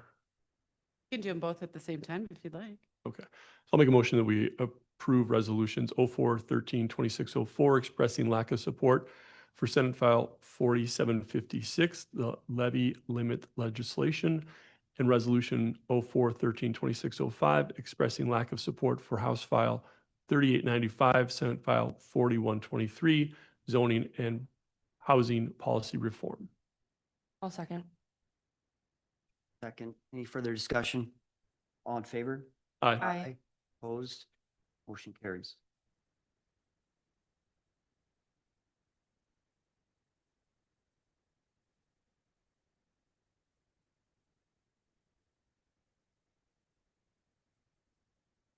Other resolution on another one, or? That was it. That You was you the- hit them both in one we hit got 'em, there. Okay, right. Yeah. The rest, we're just going to continue to monitor, correct? That's correct. All right, Yeah. I appreciate everyone's work on this. It's great to get these updates. So much that happens down at the Capitol really does impact us here locally, and so we appreciate staff's attention to this. All right, 8C, Public Works Facility, Community Engagement and Education, Jolene. Thank you, Mr. Mayor, members of council. As this council is very aware, the city's advancing planning for a new public works facility to improve efficiency and address space and safety concerns.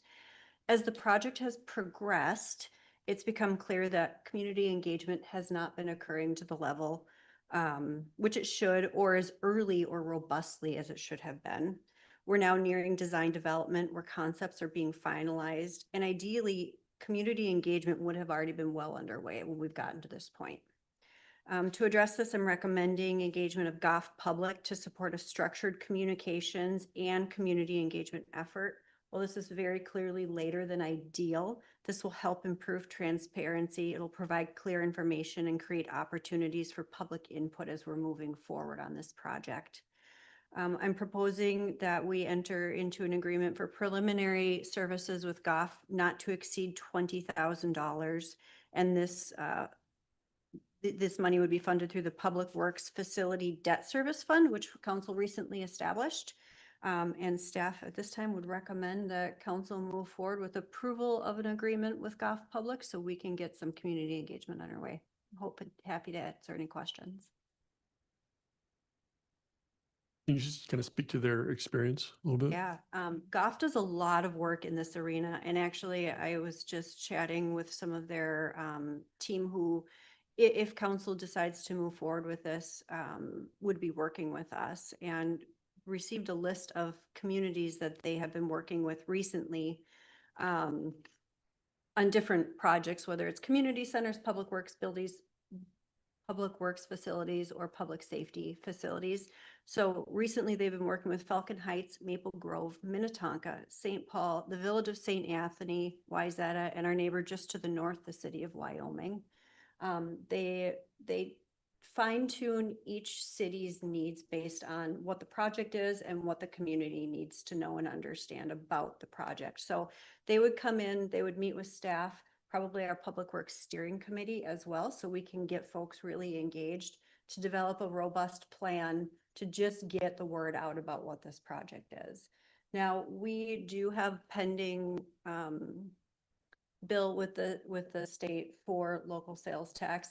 Goff Public would not be promoting, advertising that local sales tax option. They're prohibited from doing so by state statute. So this would truly be focused on education about what our needs are for a new public works facility and truly what our current existing facility is and why we need to start looking really carefully at a new facility. Thank you. Yeah, I think it's we're behind the ball on this. We should have been ahead of that. I think a lot of that had to do just was change in the administration position as to why we're not where we should be right now on this. And so I would support this if anyone wants. The motion? I'd like to make a motion to approve a professional services agreement with Goff Public in the amount not to exceed $20,000 for preliminary community engagement and education services related to the proposed public works facility, and authorize the interim city administrator to execute the agreement on behalf of the city. I'll second. Second, any further discussion? All in favor? Aye. Opposed? Motion carries. That, next item. 8D Watershed District Regulatory Program Rule Changes. Mayor Roberts, members of the council, as the council is aware, the city of Forest Lake is situated in two different watershed districts, Comfort Lake Forest Lake Watershed District and Rice Creek Watershed District. And we've been put on notice, both of those watersheds are managed by their respective district agencies. We've been put on notice that the agencies are maybe updating their rules. Though I will say, since this memo has come out, Rice Creek has said they will not be updating their rules this year. But Comfort Lake Forest Lake staff has indicated that they will be working on that later.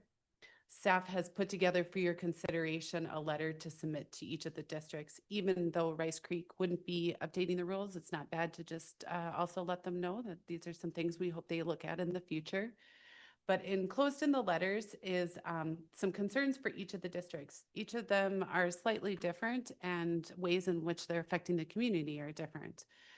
First and foremost, with both of them, the city staff has identified that the regulatory rules between these two different agencies, other adjacent agencies, and the state are not the same. And how we would really love if we could get to the point where we were working with a single set of rules that just would make it a lot easier for us as we're working with our landowners and our developers in the future. We're working right now with two different sets, and sometimes what makes it really hard is telling somebody with the rules in one agency versus another just right next door are different. Next, staff's recommending both districts require stormwater exemptions for utility replacements. So in-kind linear utilities. So essentially, if we're going to replace water pipes, sewer pipes, I don't know, copper, lead service lines. Those are things that we'd really like consideration of exemptions. Right now, we may end up triggering stormwater rules and may need to put in new stormwater facilities in areas that are, you think about Old Forest Lake, some of those older neighborhoods, we're kind of limited in where we can put that infrastructure, new infrastructure in. Lastly, regarding recommendations to both, staff is recommending the council ask the districts to implement regional credit bank in line with the city's 2026 draft MSR for permit. So there are also in each of the letters some things that are specific. So for Comfort Lake Forest Lake, the request for exemptions for low intensity development. We have a lot of rural residential land in the city, not guided for urban development, but it is land that is still very marketable and still very highly sought after for new construction. So one example is the Ingersoll Ponds development off of Ingersoll Avenue, where what we would say is maybe a minor subdivision triggered stormwater permitting that created some pretty significant land disturbance that staff would argue may have had some impacts that might have offset maybe those future water quality impacts. Things that we'd like to consider. And then caps on fee in lieu for stormwater BMPs.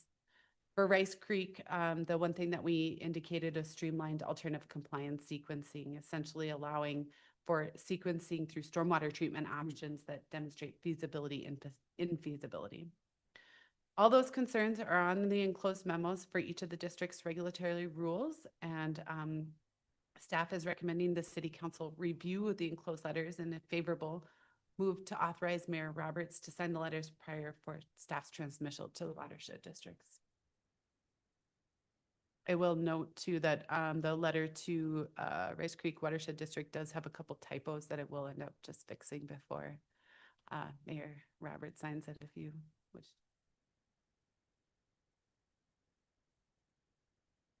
Well, similar to the state situation, I appreciate staff's attention to this. These regulations affect our residents greatly. Specifically, more so the Lake Comfort Forest Lake than Rice Creek. So, but I do appreciate weighing in on both watersheds. To Abby's point, it would be very nice that when someone comes to Forest Lake to develop, or even individual resident wants to do something to his yard, the first question isn't what watershed are you in? That shouldn't have to be the first question. And so I would like to see that be more closely aligned with what area watershed districts are doing. So I would be in support of this and would entertain a motion. I'm in support as well, and with that, I'll make a motion to authorize Mayor Roberts to sign both letters for the watershed districts prior to transmittal to each watershed district. Second. Motion is second. Any further discussion? All in favor? Aye. Opposed? Motion carries. Right, we will move on to our discussion part of the meeting. Lake Comfort Forest Lake Watershed District, April 23rd, board meeting attendance. Thank you, Mayor Roberts, members of the council. The Comfort Lake Forest Lake Watershed District Board should be meeting on April 23rd. We've been advised their district board may be discussing the draft floodplain resilience action plan. Staff included just a hyperlink to that plan and some comments city staff have already provided. Council member liaison, who isn't here this evening, liaison Kevin Miller, who's not here this evening, will also not be able to attend that meeting. He has another conflict. Staff's bringing this matter to the council for discussion pertaining to staff believes that it's important that we have representation at these board meetings.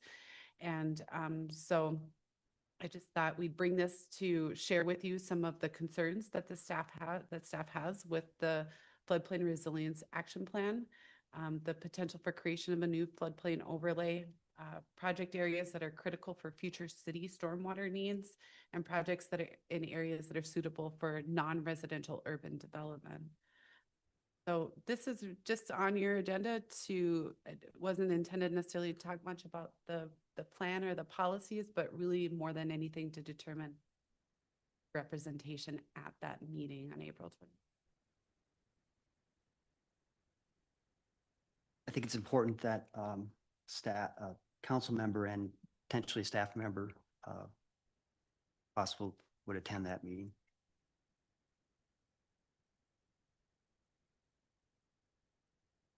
There are council members present this evening that would be available to attend, and staff that is available to attend that meeting that day.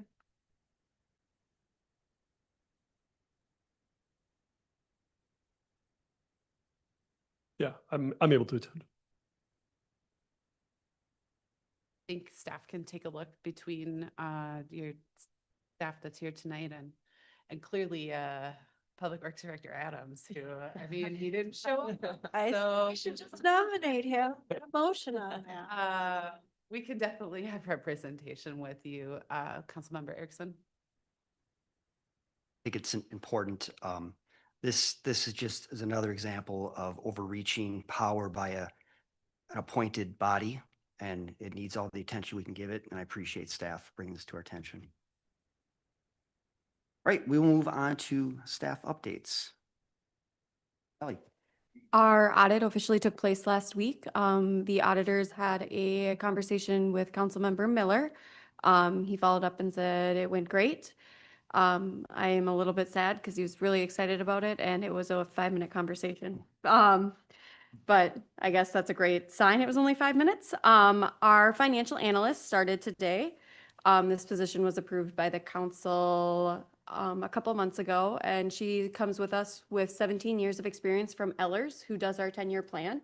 And so she hit the ground running today and created a fabulous book of financial reports that you guys will start seeing. So super excited with how quick she was able to take the lead on that. And then within our legislative update, completely forgot by myself, I didn't include our own bill. Our sales tax will go to the House Tax Committee on Thursday. And as a reminder, this is step one in a very long process in order to get sales tax eligible at the city. So what we will have to do is make its way all the way through that legislative process, as Jolene mentioned. And then it comes back to the city for city and residents for our city residents to vote on. And so even if it does get passed at the legislative level, it still has to come back to that city level. But there is a committee hearing at the House level at 10:15 on Thursday. Brian. Mayor, City Council, nothing specific to update. If you got any questions, other than that, I'm really tired of reviewing a lot of development stuff. So prepare for the summer. Good problem to have. The traffic 97, is that issue with that subsided a little bit, and the closing of 202nd helped? First week, obviously, we got a lot of inquiries. Since then, I haven't had anything directly to me. We're close with my inspector Chad too, who's working with MnDOT's. Nothing has come our way. We did take a proactive approach and close that 202nd intersection because of the situation that was occurring during morning hour and afternoon school traffic, that we weren't willing to take that risk anymore.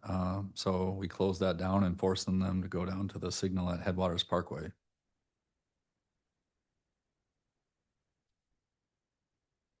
Amanda. No updates. Abby. Well, I have it on my list to let you know about neighborhood notices that went out for Cooling Camp Park. I debated sending you all an email today because we just received notice over the weekend that Tower Company, in consultation with AT&T, is moving forward with this council's direction. So as a reminder to you and the audience that's listening at home, Cooling Camp Park is owned by the city of Forest Lake, and a tower in the city would require a conditional use permit. This council said we may be favorable to signing an application for a conditional use permit, but we want you to go out and talk with that neighborhood first. The tower company had asked us if we had a preference of whether or not they sent these certified or not. Staff said we have no preference. I wasn't even necessarily thinking about the implication of people signing for things and how it may seem much more important, but actually I do think it's good that it helps draw attention for the neighborhood, as this council had asked that developer or that potential development to do.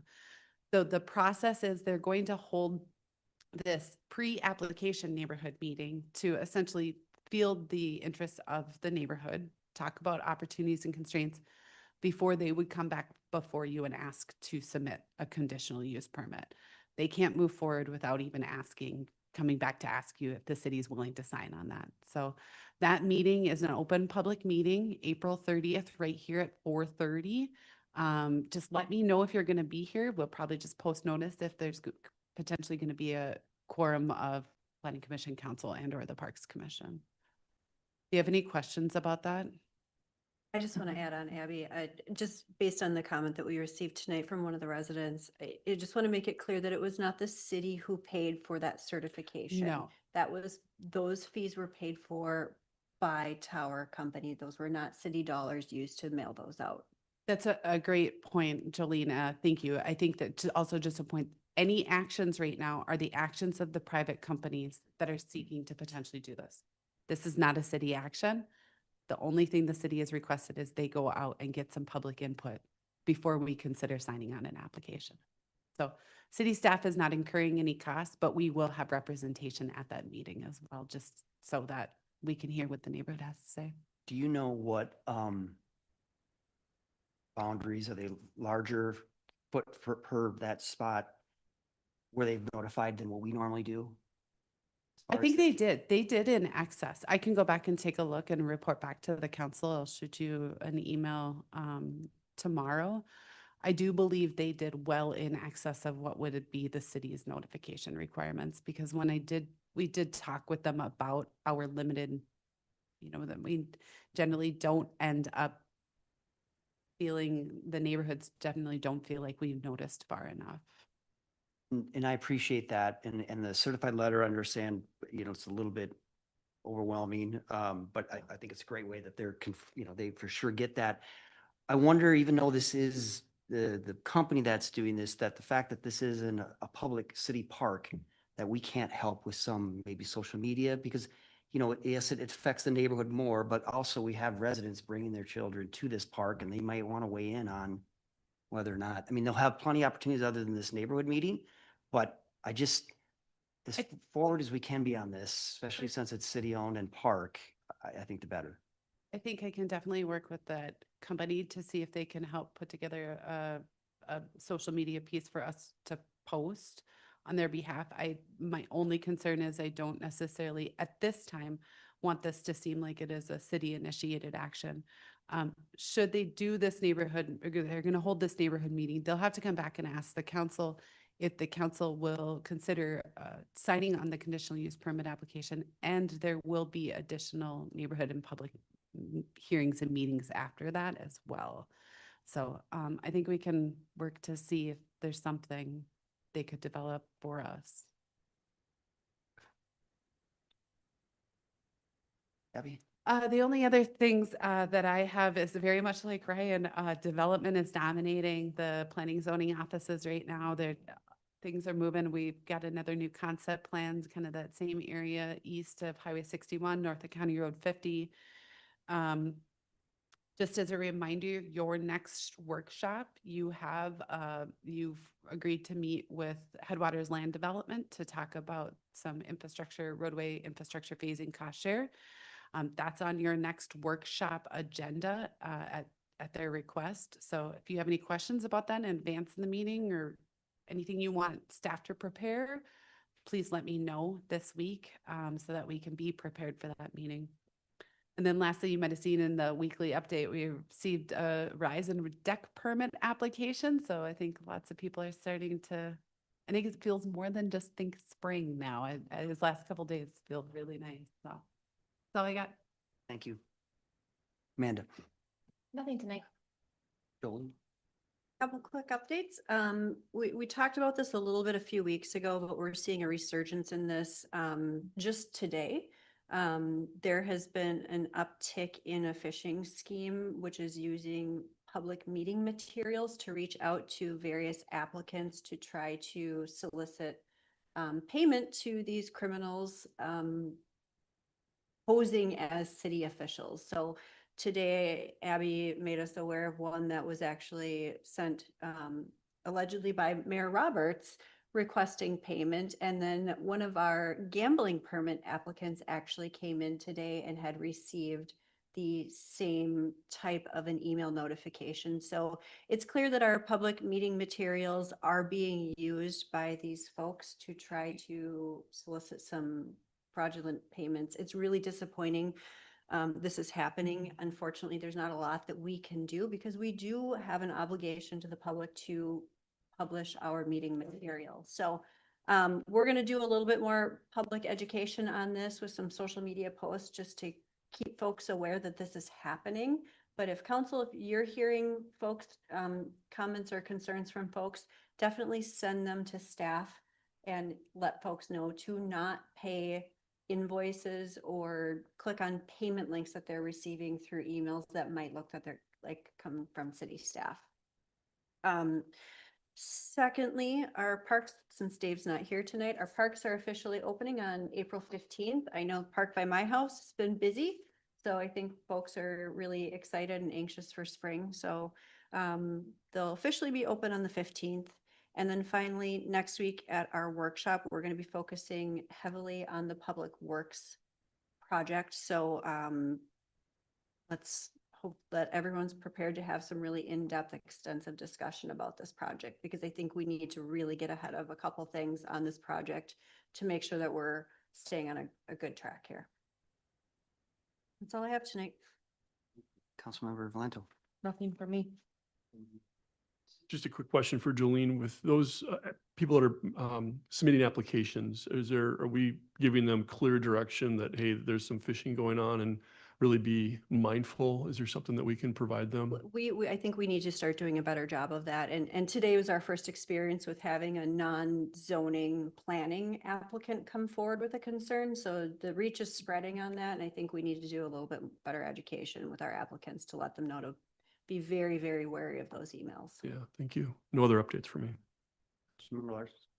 Nothing further, but I'd like to thank Public Works for coming out on North Shore between 235th and Greenway area. They put down a lot of tar, filling holes and rolled it out with a roller. So it's a lot better than what it was. So just thank you to them for their extended work.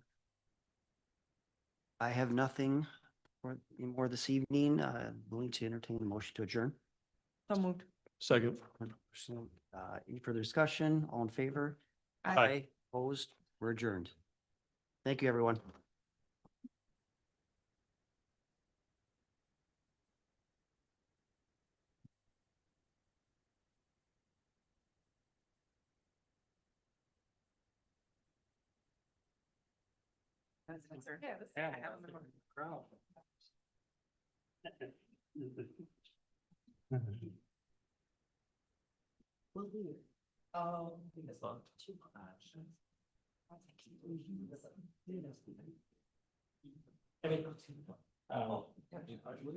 I also, you're always welcome. The